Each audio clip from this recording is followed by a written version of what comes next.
Good morning. Opening arts വിത്ത് മൈഫിന്റെ പുതിയൊരു സെഷനിലേക്ക് എല്ലാ പ്രേക്ഷകരെയും സ്വാഗതം ചെയ്യുകയാണ്. കൂടെയുള്ളത് ഞങ്ങളുടെ റിസർച്ച് ഹെഡ് സൂരജ് സാറാണ്. Suraj sir, good morning. Very happy morning Jasmine. Yes, ഏതായാലും ഇന്നൊരു എക്സ്പയറി ഡേയിലാണ് നിഫ്റ്റി 50 ഉള്ളത്. നിഫ്റ്റിയെ സംബന്ധിച്ചിടത്തോളം 217 പോയിന്റുകളുടെ ഒരു ഇടിവ് ഈ ഒരു ആദ്യ മിനിറ്റിൽ രേഖപ്പെടുത്തുന്നുണ്ട്. 6% കൂടുതലുള്ള ഒരു ഇടിവാണ് നിഫ്റ്റി 50 രേഖപ്പെടുത്തുന്നത്. ബാങ്ക് നിഫ്റ്റിയിലേക്ക് വരുന്ന സമയത്ത് നിലവിലെ കണ്ടീഷനിൽ പെർഫോം ചെയ്യുന്നത് 268 പോയിന്റുകളുടെ ഒരു ഇടിവോട് കൂടിയിട്ടാണ്. ഒരു നെഗറ്റീവ് നോട്ടിലാണ് മാർക്കറ്റ് സ്റ്റാർട്ട് ചെയ്തിരിക്കുന്നത് എന്ന് തന്നെ പറയാം. മറ്റ് പ്രധാനപ്പെട്ട ഇൻഡെക്സുകളിലേക്ക് പോയാലും കൂടുതലും ഒരു ഇടിവ് തന്നെയാണ് കാണുന്നത്. എക്സെപ്റ്റ് മീഡിയ മാത്രം ഒരു ചെറിയ പോസിറ്റീവ് നോട്ടിൽ ട്രേഡ് ചെയ്യുന്നു. ബാക്കിയുള്ള സൂചികകളിൽ ഉടനീളം നമുക്ക് ആ ഒരു നെഗറ്റീവ് ഇമ്പാക്ട് കാണാൻ സാധിക്കുന്നുണ്ട്. ഇനി കഴിഞ്ഞ ദിവസങ്ങളിൽ അമേരിക്കൻ മാർക്കറ്റ് പരിശോധിക്കുകയാണെന്നുണ്ടെങ്കിൽ വലിയ ഒരു ഇടിവ് നമ്മൾ കണ്ടിട്ടുണ്ടായിരുന്നു. US ടാക്സ്, പ്രത്യേകിച്ച് പുതിയ ബഡ്ജറ്റ് ബില്ല് പ്രപ്പോസ് ചെയ്തിരിക്കുകയാണ് Trump. Income tax, auto loans തുടങ്ങി പല മേഖലകളിലേക്ക് ഫോക്കസ് പോകുന്നു. പല ഗ്രീൻ എനർജി സബ്സിഡികൾ വെട്ടിക്കുറയ്ക്കുന്നു എന്നുള്ളൊരു നിലയിലേക്കാണ് ഈ ഒരു പുതിയ ടാക്സ് പ്രപ്പോസൽ വെച്ചിരിക്കുന്നത്. രാജ്യത്തിന്റെ ഒരു വർദ്ധിച്ചു വരുന്ന കടം സംബന്ധിച്ച് വലിയ ആശങ്കകളൊക്കെ തന്നെ നിലനിൽക്കുന്ന സമയത്ത് നമ്മൾ കഴിഞ്ഞ ഒരു ദിവസങ്ങളിൽ ഈ ഒരു ആഴ്ച തുടങ്ങിയ സമയത്ത് ചർച്ച ചെയ്തിട്ടുണ്ടായിരുന്നതാണ് US-ന്റെ ഒരു ക്രെഡിറ്റ് റേറ്റിംഗ് ഏജൻസി ആയിട്ടുള്ള മൂഡീസ് റേറ്റിംഗ് ഒക്കെ തന്നെ വെട്ടിക്കുറച്ചിട്ടുണ്ടായിരുന്ന ഒരു സ്ഥിതിവിശേഷം ഉണ്ടായിരുന്നു. ഈ ഒരു വർദ്ധിച്ചു വരുന്ന കടബാധ്യതകളെ സംബന്ധിച്ചിടത്തോളം നിക്ഷേപകർക്ക് വലിയൊരു ആശങ്ക സൃഷ്ടിച്ചിട്ടുണ്ട്. അതിന്റെ കൂടെയാണ് ഈ ഒരു പുതിയ ടാക്സ് ബില്ല് പ്രപ്പോസൽ വരുന്നത്. ഈ ടാക്സ് യാഥാർത്ഥ്യമാവുകയാണെന്നുണ്ടെങ്കിൽ കടത്തിൽ നിന്നും കൂടുതൽ കടത്തിലേക്ക് അമേരിക്ക പോകുമെന്നുള്ള ഒരു വലിയ പ്രതിസന്ധി കൂടി അവിടെ നിലനിൽക്കുന്നുണ്ട്. സുരേഷ് സർ, നമ്മൾ ഈ ഒരു പുതിയ തീരുമാനങ്ങൾ, ട്രംപിന്റെ ഈ ഒരു പുതിയ തീരുമാനങ്ങളെ സംബന്ധിച്ചിടത്തോളം അമേരിക്കയിലേക്ക് വലിയ രീതിയിൽ പ്രത്യാഘാതങ്ങൾ സൃഷ്ടിക്കുമെന്നുള്ള അനുമാനങ്ങൾ നിലനിൽക്കുന്നു. At the same time bond yield വളരെയധികം ശക്തി പ്രാപിക്കുന്നു എന്നുള്ള ഒരു വാർത്തകളാണ് വരുന്നത്. അതിനപ്പുറത്തേക്കാണ് ഈ ബോണ്ട് ഈൽഡ് ശക്തി പ്രാപിക്കുന്നത് കൊണ്ട് തന്നെ US വാൾ സ്ട്രീറ്റിലെ എല്ലാ സൂചികകളും കനത്തൊരു തിരിച്ചടിയും ഉണ്ടായിരുന്നു. ഈ തീരുമാനങ്ങൾ എങ്ങനെയാണ് സാർ വിലയിരുത്തുന്നത്? ഒപ്പം ഈ ഒരു US ബോണ്ട് ഈൽഡിൽ ശ്രദ്ധിച്ചിരിക്കേണ്ട കാര്യങ്ങൾ എന്തൊക്കെയാണ്? ജാസ്മിൻ, എപ്പോഴും നമ്മൾ ഇന്ത്യൻ മാർക്കറ്റ് ഓപ്പൺ ചെയ്യാൻ നേരത്ത് നമ്മളൊരു ഹാൻഡ് ഓവർ നോക്കും. ഈ ഹാൻഡ് ഓവർ എന്ന് പറയുന്ന ടേമിന്റെ അർത്ഥം എന്താ വെച്ചാല്, ഗ്ലോബൽ മാർക്കറ്റ്സ് എന്താണ് ഇന്ത്യൻ മാർക്കറ്റിന് ഒരു ഹാൻഡിങ് തന്നത്, എന്ത് ഹാൻഡ് ഓവർ ആണ് തന്നത്. അപ്പൊ നമ്മൾ ഇന്ന് നോക്കാൻ നേരത്ത് തീർച്ചയായിട്ടും US മാർക്കറ്റ് കുറച്ച് ഡിപ്രസ്ഡ് ആയിരുന്നു. ഏതാണ്ട് 1% മുകളിലും മേജർ ഇൻഡിസസ് ഒക്കെ ഡൗൺ ആയിരുന്നു എന്നത്. അതിന്റെ കുറ്റവാളി നമ്മൾ നോക്കുമ്പോൾ ശരിക്കും പറഞ്ഞാൽ ഇക്വിറ്റീസിന്റെ കാരണം കൊണ്ടല്ല, അല്ലെങ്കിൽ സ്റ്റോക്ക് മാർക്കറ്റിന്റെ കാരണങ്ങൾ കൊണ്ടല്ല ഇന്നലെ സ്റ്റോക്ക് മാർക്കറ്റ് വീണത്. എന്നാ സമയം ബോണ്ട് മാർക്കറ്റിന്റെ ഒരു ഇഷ്യൂ കൊണ്ടാണ് ഇക്വിറ്റി മാർക്കറ്റിന് ഇന്നലെ ഒരു ഡിപ്രഷൻ അതിനകത്ത് അനുഭവിച്ചതെന്നുള്ളത്. അതിപ്പോ എന്തുകൊണ്ടെന്ന് വെച്ചാൽ അതിനകത്ത് വന്ന റീസൺ ഇതാണ്. അതായത് 20-year ബോണ്ട്, ഈ 20-year ബോണ്ടിന്റെ ഓപ്ഷന് ടേക്കേഴ്സ് ഒട്ടും ഇല്ലായിരുന്നു. അതായത് പാർട്ടിസിപ്പൻസ് വളരെ കുറവായിരുന്നു. നമ്മൾ അതിന് ബയർ സ്ട്രൈക്ക് എന്നാണ് പറയുന്നത്. എന്തുകൊണ്ടെന്ന് വെച്ചാൽ ഒരു അൺസർട്ടനിറ്റി അവിടെ നിലനിൽക്കുന്നു എന്നുള്ള. ഇപ്പൊ ഇന്നലെ നോക്കുകയാണെങ്കിൽ 20-year ബോണ്ടിന്റെ കാര്യമാണല്ലോ നമ്മളിപ്പോ പറഞ്ഞു വെച്ചത്. അവിടെ 30-year ബോണ്ട് ഈൽഡ്, ബോണ്ടിന്റെ ഈൽഡ് 5% കടന്ന് 5.08% ആയി. അതൊരു ചെറിയൊരു കോഷ്യസ് ആയിട്ടുള്ള, എന്തുകൊണ്ട് ബോണ്ട് നമ്മുടെ ഇവിടെ ഇൻട്രസ്റ്റ് റേറ്റ് കയറുക എന്ന് പറയുന്നത് തുല്യമാണ്. അതായത് അങ്ങനത്തെ രീതിയിലാണ് നമ്മൾ ഈ US ഫെഡറൽ ഇൻട്രസ്റ്റ് റേറ്റിനെ കാണേണ്ടത്. 30-year ബോണ്ട് ഏതാണ്ട് 5% മുകളിലാവുകയും 5-year ബോണ്ട് ഏതാണ്ട് 4.16% ആയിരുന്നു. അതിന്റെ ഇമ്പോർട്ടന്റ് ആയിട്ട് നമ്മൾ എപ്പോഴും ഒരു ബെഞ്ച് മാർക്ക് ആയിട്ട് നോക്കുന്നത് 10-year ബോണ്ട് ഈൽഡ്. ഈ 10-year ബോണ്ട് ഈൽഡ് മെയ് തുടക്കത്തിൽ, അതായത് ഈ മാസം തുടക്കത്തിൽ ഏതാണ്ട് 4.12 ആയിരുന്നത് ഈ ഒരു മാസം കൊണ്ട് 47 ബേസിസ് പോയിന്റ്സ് ആണ് കയറിയത്. ഇന്നലെ അതിന്റെ റേറ്റ് ഏതാണ്ട് 4.59 ആണ്. അതായത് 4.6ന്റെ അടുത്തേക്ക് എത്തി. അതായത് 5ലേക്ക് പോവാൻ പോകുന്നു എന്നുള്ളൊരു ഇൻഡിക്കേഷൻ ആണ് ബോണ്ട് ഈൽഡ് കാണിച്ചത്.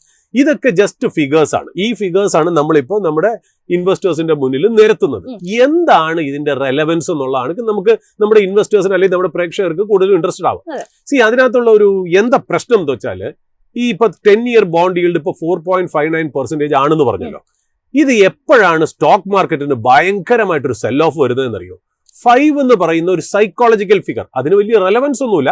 ഒരു സൈക്കോളജിക്കൽ ഫിഗർ ആയിട്ടുള്ള 5യുടെ അടുത്തേക്ക് പോവുകയാണെങ്കിൽ ബോണ്ട് മാർക്കറ്റ് 5% പോവുകയാണെങ്കിൽ ഇക്വിറ്റി മാർക്കറ്റ് കൊളാപ്സ് ചെയ്യും. റൈറ്റ്? എന്നിട്ടും 5 വരെ എത്തിയിട്ടില്ല. എന്നിട്ടും എന്തുകൊണ്ടാണ് US മാർക്കറ്റ് ഡൗൺ ആയെന്നുള്ളതിന്റെ കാരണം എന്ന് വെച്ചാൽ, ഒരു മാസം കൊണ്ട് 47 ബേസിസ് പോയിന്റ്സ്, അതായത് the pace at which the bond yield is rising, ആ സ്പീഡ് 5 വരെ എത്തിയില്ലെങ്കിൽ പോലും ആ സ്പീഡ് കൊണ്ടാണ് ഇന്നലെ ഇക്വിറ്റി മാർക്കറ്റ്സ് ഒന്ന് കറക്റ്റ് ചെയ്തു എന്ന് പറയുന്നത്. അത് എന്താണ് അതിനകത്ത് ബോണ്ട് മാർക്കറ്റ് പറയുന്നതെന്നറിയോ? അതായത് ബോണ്ട് മാർക്കറ്റ് പറയുന്ന ഒരു കാര്യം, ഈ ടാരിഫ് എന്ന് പറയുന്ന കാര്യം വരികയാണെങ്കിൽ ഇൻഫ്ലേഷൻ കൂടാൻ ചാൻസ് ഉണ്ട്. അപ്പോൾ ഇൻട്രസ്റ്റ് റേറ്റ് ഉയർന്നു തന്നെ നിൽക്കണം. അത് ഒരു ഇൻഫർമേഷൻ അത് തരുന്നു. 2, ഈ ട്രംപ് നമ്മൾ ചാർജ് എടുക്കാൻ നേരത്ത് ട്രംപ് പറഞ്ഞത് എന്താ, ഗവൺമെന്റ് വഴി ഒരുപാട് പൈസ നമ്മൾ വേസ്റ്റ് ആക്കുന്നു, വേസ്റ്റ്ഫുൾ എക്സ്പെൻഡിച്ചർ നടക്കുന്നു. അതുകൊണ്ട് ഡിപ്പാർട്ട്മെന്റ് ഓഫ് ഗവൺമെന്റ് എഫിഷ്യൻസി എന്ന് പറയുന്ന ഒരു ഡിപ്പാർട്ട്മെന്റ് കൊണ്ടുവന്ന് ആവശ്യമില്ലാത്ത ഗവൺമെന്റ് ഡിപ്പാർട്ട്മെന്റ്സിനെ ഞാൻ ക്ലോസ് ചെയ്യാൻ പോണു, ആവശ്യമില്ലാത്ത എംപ്ലോയീസിനെ കളയാൻ പോണു, എക്സ്പെൻഡിച്ചർ ഭയങ്കരമായിട്ട് ഞാൻ കുറയ്ക്കാൻ പോകുന്നു.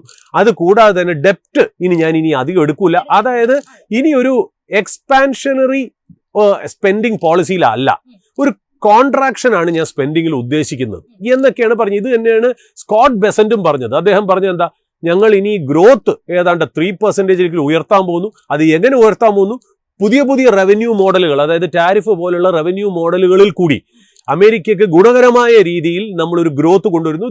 3% GDP ഉയർത്തുന്നു. ഇൻഫ്ലേഷൻ 3% കൊണ്ടുവരുന്നു. ഓക്കെ, 3% ബോണ്ട് ഈൽഡിലേക്ക് കൊണ്ടുവരും. അങ്ങനെ 3 3s എന്നുള്ളൊരു കൺസിഡറേഷനിലേക്ക് പോകണം. അതായത് ഇൻ ഷോർട്ടായിട്ട് ഈ ഗവൺമെന്റിന്, അതായത് ട്രംപിന്റെ പ്രസിഡൻസിയുടെ കീഴിലുള്ള ഗവൺമെന്റിന് സ്പെൻഡിങ് കുറച്ച് റവന്യൂ ഇൻക്രീസ് ചെയ്യണം എന്നാണ് പൊതുവെ അവരുടെ ഒരു പൊളിറ്റിക്കൽ പോളിസി. ബട്ട് ഈ അടുത്ത കാലത്ത് ഇപ്പൊ ജാസ്മിൻ ഇപ്പൊ പറഞ്ഞ ബില്ല് പാസ്സാവുകയാണെങ്കിൽ ഇൻസ്റ്റെഡ് ഓഫ് കോൺട്രാക്ഷൻ എക്സ്പെൻസ് വലുതാവുകയാണ് ചെയ്യുന്നത്. അതായത് ഏതാണ്ട് 3.3 ട്രില്യന്റെ ഡെപ്റ്റ് അധികമായി 2034 കയറി വരും എന്നുള്ളതാണ് നമുക്ക് മനസ്സിലാവുന്നത്. അതായത് ഈ ട്രംപ് പറഞ്ഞ കാര്യങ്ങളൊന്നും ഈ പറയുന്ന പോലെ ഒരു ചെലവ് കുറയ്ക്കാനുള്ളതല്ല, ചെലവ് കൂട്ടാനുള്ളതാണ് എന്നുള്ളതാണ് മനസ്സിലാക്കുന്നത്. ഇത് മനസ്സിലാക്കിയതാണ് ഈ പറയുന്ന പോലെ ബോണ്ട് ഈൽഡ് കയറാനായിട്ടുള്ള ഒരു റീസൺ. ഇത് നമ്മൾ ഇൻവെസ്റ്റേഴ്സിനെ മൺഡേ, അതായത് എനിക്ക് തോന്നുന്നു 19-ാം തീയതി നമ്മൾ പറഞ്ഞിരുന്നു. അതായത് ഈ മൂഡീസിന്റെ റേറ്റിംഗ് പറഞ്ഞപ്പോൾ തന്നെ നമ്മൾ കൂടെ പറഞ്ഞിരുന്നു, നമ്മൾ ഇനി നോക്കേണ്ടത് ബോണ്ടുകൾ എങ്ങനെ പെർഫോം ചെയ്യുന്നതാണ്, ബോണ്ട് മാർക്കറ്റ് എങ്ങനെ ആണ് പെർഫോം ചെയ്യുന്നത്. അതനുസരിച്ചിരിക്കും ഇന്ത്യൻ മാർക്കറ്റിന്റെയും എമർജിംഗ് മാർക്കറ്റിന്റെയും US സ്റ്റോക്സിന്റെയും ഇനി ഗതി നിശ്ചയിക്കുക ഈ ആഴ്ച എന്ന് നമ്മൾ പറഞ്ഞു വച്ചിരുന്നു.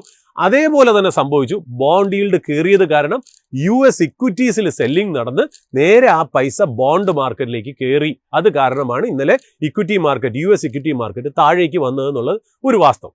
അത് ഇന്ത്യൻ മാർക്കറ്റിനെ എങ്ങനെ എഫക്ട് ചെയ്തെന്ന് വെച്ചാൽ നമ്മൾ പറഞ്ഞല്ലോ, നമ്മുടെ ഇവിടേക്ക് FPIs ഇൻവെസ്റ്റ് ചെയ്യണം അല്ലേ, എമർജിംഗ് മാർക്കറ്റുകളിലേക്ക് FPIs ഫോറിൻ ഇൻസ്റ്റിറ്റ്യൂഷണൽ ഇൻവെസ്റ്റേഴ്സ് ഇവിടെ വന്ന് ഇൻവെസ്റ്റ് ചെയ്യണം.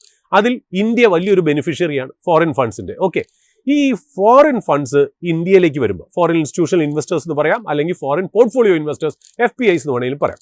അവരിവിടെ വരുമ്പോൾ 2-3 ചലഞ്ചസ് ഉണ്ട്. അതിലെ ഏറ്റവും വലിയ ചലഞ്ച് വെച്ചാൽ അവർ ഇന്ത്യയിൽ ഇൻവെസ്റ്റ് ചെയ്യുമ്പോൾ അവർ ആദ്യം തന്നെ അവരുടെ ഒരു പ്രശ്നം വെച്ചാൽ ഫോറിൻ എക്സ്ചേഞ്ചിന്റെ ഒരു ലോസ് ആണ്. കാര്യം അവർ ഇൻവെസ്റ്റ് ചെയ്തതിന് ശേഷം തിരിച്ച് പൈസ എടുക്കാൻ നേരത്ത് ഡോളർ കയറി നിൽക്കുകയാണെങ്കിൽ അവർക്ക് കുറച്ച് പൈസയെ തിരിച്ചു കൊണ്ടുവരാൻ പറ്റും, അവരുടെ നാട്ടിലേക്ക് കൊണ്ടുപോകാൻ പറ്റുള്ളൂ.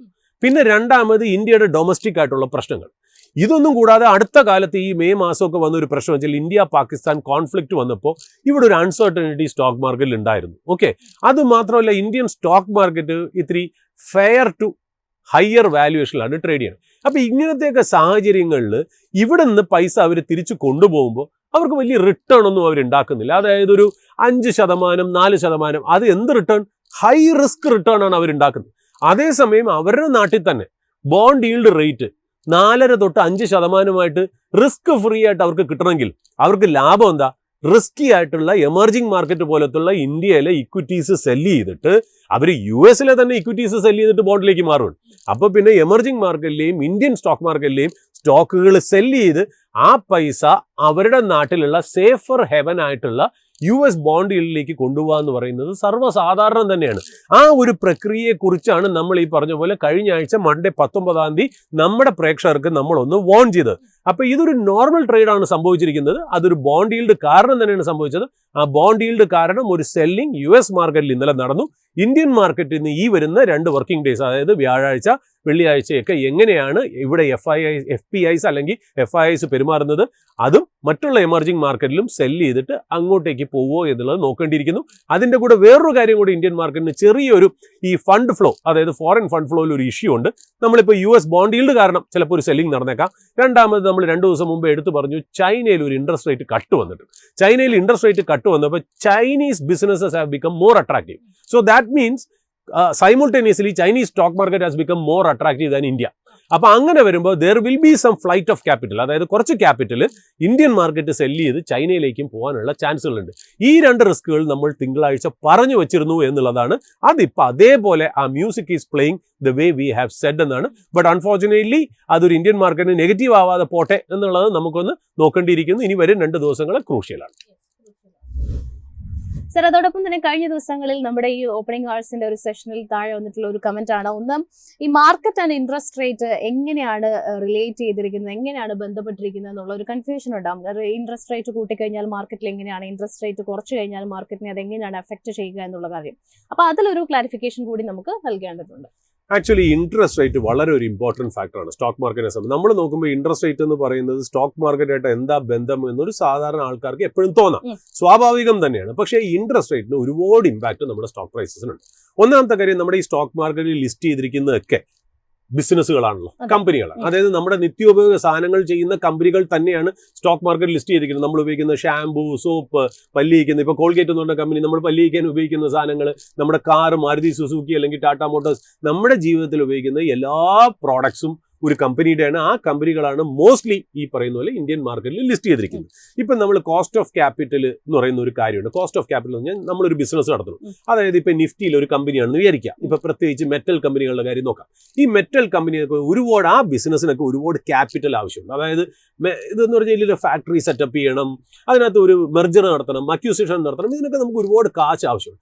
ഈ കാശ് നമുക്ക് റേസ് ചെയ്യുന്നത് കൂടുതലും ബാങ്കിൽ നിന്ന് നമ്മൾ കോർപ്പറേറ്റ് ലോൺ എടുത്തിട്ടാണ്. ഈ ലോൺ എടുത്ത് നമ്മൾ വയ്ക്കുമ്പോൾ ഈ ലോണിന് മാസം തോറും ഒരു ഇൻട്രസ്റ്റ് നമ്മൾ സർവീസ് ചെയ്യും, അല്ലെ? 12%, 13%, 14% ഒക്കെയാണ് കോർപ്പറേറ്റ് ലോണിന് ബിസിനസ്സുകൾ ബാങ്കിന് അടയ്ക്കുന്നത്. അത് കൂടുതലും ഈ ഫ്ലോട്ടിംഗ് റേറ്റ് ആയിരിക്കും. ഈ ഫ്ലോട്ടിംഗ് റേറ്റ് ആയിട്ടാണ് ബാങ്കുകളുടെ നിന്ന് ലോൺ എടുക്കുക. അപ്പൊ ഇൻട്രസ്റ്റ് റേറ്റ് കൂടുമ്പോൾ, നമ്മളിപ്പോൾ ഒരു എക്സാമ്പിളിൽ ഞാൻ പറയുകയാണ്, നമ്മളൊരു ബിസിനസ്സാണ്, ഇപ്പോൾ റിലയൻസ് ആണെന്ന് വിചാരിക്കുക, അല്ലെങ്കിൽ ടാറ്റയുടെ ഏതെങ്കിലും ബിസിനസ്സാണ് വയ്ക്കുക. നമ്മൾ 10,000 രൂപയാണ് മാസം തോറും ഇൻട്രസ്റ്റ് അടച്ചുകൊണ്ടിരിക്കുന്നതെന്ന് വിചാരിക്കാം, ഇന്നത്തെ ഇൻട്രസ്റ്റ് റേറ്റ്. നാളെ ഇൻട്രസ്റ്റ് റേറ്റ് കൂടുകയാണെങ്കിൽ ഈ 10,000 എന്ന് പറയുന്നത് 11,000 രൂപയാവുന്നില്ല. അപ്പൊ നമ്മുടെ ഇൻട്രസ്റ്റ് ഔട്ട് ഗോ, നമ്മൾ എടുത്ത കടത്തിന്റെ ഇൻട്രസ്റ്റ് ഔട്ട് ഗോ ഈ പറയുന്ന പോലെ കൂടും. അപ്പൊ എന്ത് പറ്റും? നമ്മുടെ ആ ഫിഗർ നേരെ പ്രോഫിറ്റ് ആൻഡ് ലോസ് സ്റ്റേറ്റ്മെന്റിലേക്ക് വരും. നമ്മുടെ പ്രോഫിറ്റ്സ് കുറയും. കാര്യം ആ പ്രോഫിറ്റ് എന്നുള്ള കാശാണല്ലോ നമ്മൾ ഇൻട്രസ്റ്റ് ആയിട്ട് അടയ്ക്കുക. അപ്പൊ പ്രോഫിറ്റ് കുറയുമ്പോൾ ആ കമ്പനിയുടെ ഏർണിംഗ്സ് പെർ ഷെയർ കുറയും. ഏർണിംഗ്സ് പെർ ഷെയർ കുറയുമ്പോൾ സ്റ്റോക്കിന്റെ വാല്യുവേഷനും പ്രൈസും താഴേക്ക് വരും. അപ്പോൾ ഒരു ഡയറക്റ്റ് ഇമ്പാക്റ്റ് ആണ് ഈ കമ്പനികൾക്ക് വരുന്നത്. അത് കൂടുതലും നമ്മൾ ഈ പറയുകയാണെങ്കിൽ it is negative four ഡെപ്റ്റ് companies, അതായത് ഡെപ്റ്റ് എടുത്തിട്ടുള്ള ബിസിനസ് ചെയ്യുന്ന കമ്പനികൾക്കാണ്. ഡെറ്റ് ഫ്രീ കമ്പനീസിന് ആ ഒരു പ്രശ്നം സാധാരണ സംഭവിക്കാറില്ല.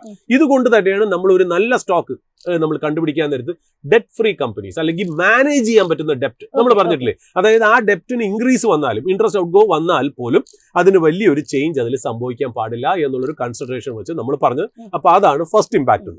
സെക്കൻഡ് എന്ന് പറയുന്നത്, ഇൻട്രസ്റ്റ് റേറ്റ് കൂടിക്കഴിഞ്ഞാൽ, ഇപ്പൊ ഡെപ്റ്റ് ഇല്ലാത്ത കമ്പനിയാണെന്ന് തന്നെ വിചാരിക്കുക, പെട്ടെന്ന് ഒരു സമയത്ത് നമുക്ക് ഡെപ്റ്റ് എടുക്കണം, അല്ലെങ്കിൽ ഓൾറെഡി ഡെപ്റ്റ് ഉള്ള കമ്പനിക്ക് കൂടുതൽ ഡെപ്റ്റ് എടുക്കണം. പെട്ടെന്ന് നമുക്കൊരു ഓപ്പർച്യൂണിറ്റി വന്നു, പെട്ടെന്നൊരു ഗ്ലോബൽ കമ്പനിയെ നമുക്ക് ബൈ ഔട്ട് ചെയ്യണം, അല്ലെങ്കിൽ ഏതെങ്കിലും ഒരു കമ്പനിയായിട്ട് മെർജർ ആൻഡ് അക്യൂസിഷൻ നടക്കണം, അല്ലെങ്കിൽ പെട്ടെന്നൊരു കപ്പാസിറ്റി നമുക്ക് ഇൻക്രീസ് ചെയ്യണം. അപ്പൊ നമ്മൾ എന്ത് ചെയ്യണം?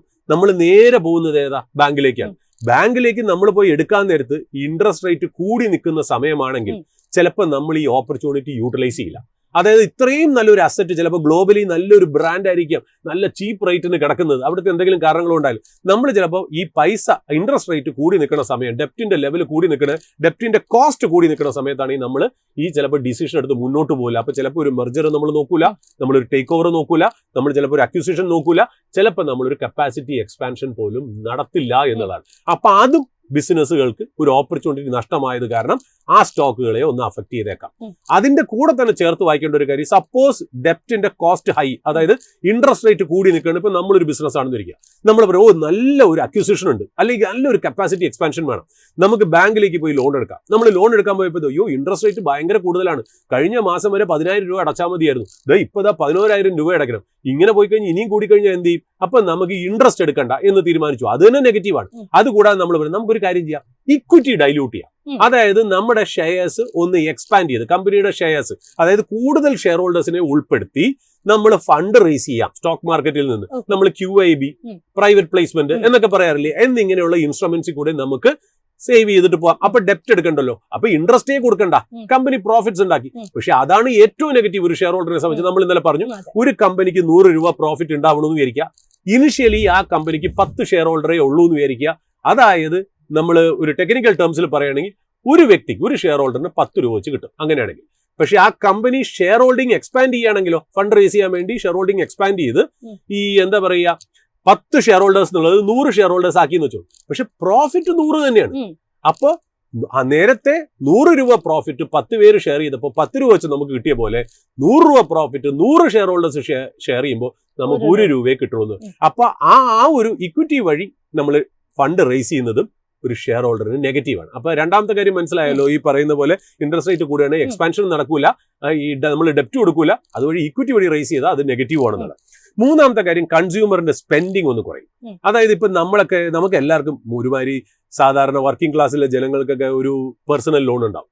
ഈ പേഴ്സണൽ ലോണും ഈ പറയുന്ന പോലെ നമ്മൾ എന്താ പറയുക, എന്തെങ്കിലും ഒരു കാർ മേടിക്കാനോ, ഒരു ഓട്ടോമൊബൈൽ ലോണോ, അല്ലെങ്കിൽ എന്തെങ്കിലും ഒരു കാര്യത്തിന് നമ്മൾ കുറച്ച് ലോൺ എടുത്തിട്ടുണ്ടാവും ഒരു ആവശ്യത്തിന്.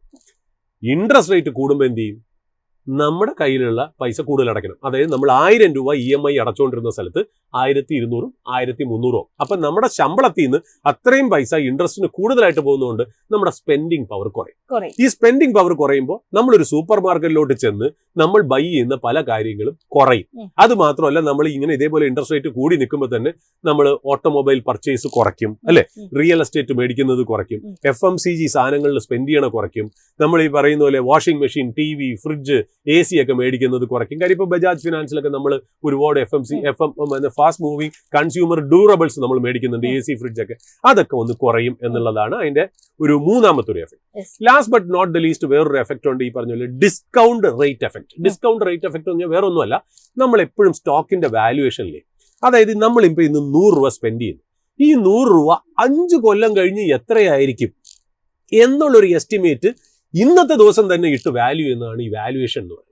അതായത് സ്റ്റോക്കിന്റെ ഒക്കെ വാല്യൂഷൻ നമ്മൾ ചെയ്യില്ല, ഡിസ്കൗണ്ടഡ് ക്യാഷ് ഫ്ലോ. ഇത്തിരി ടെക്നിക്കൽ ആണ് ഈ പോയിന്റ് എന്ന് പറഞ്ഞാൽ ഞാൻ എന്റെ ഏറ്റവും സിംപ്ലസ്റ്റ് രീതിയിൽ ഞാൻ എക്സ്പ്ലെയിൻ ചെയ്യാൻ ശ്രമിക്കാം. അതായത് ഇന്നത്തെ 100 രൂപ, ഇന്നൊരു 100 രൂപയുണ്ട്, ഈ 100 രൂപ 5 കൊല്ലം കഴിയുമ്പോൾ എത്രയാവും?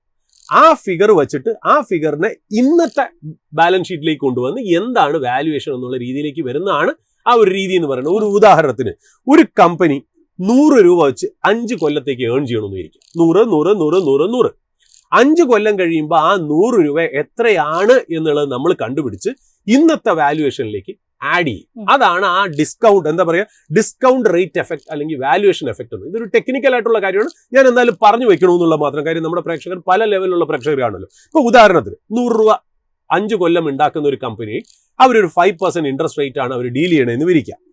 ആദ്യത്തെ ഒരു കൊല്ലം അവർ 100 രൂപ എന്ന് പറയുന്നത് 95.2 ആവും, മനസ്സിലായി. രണ്ടാമത്തെ കൊല്ലം അത് 90.7 ആവും.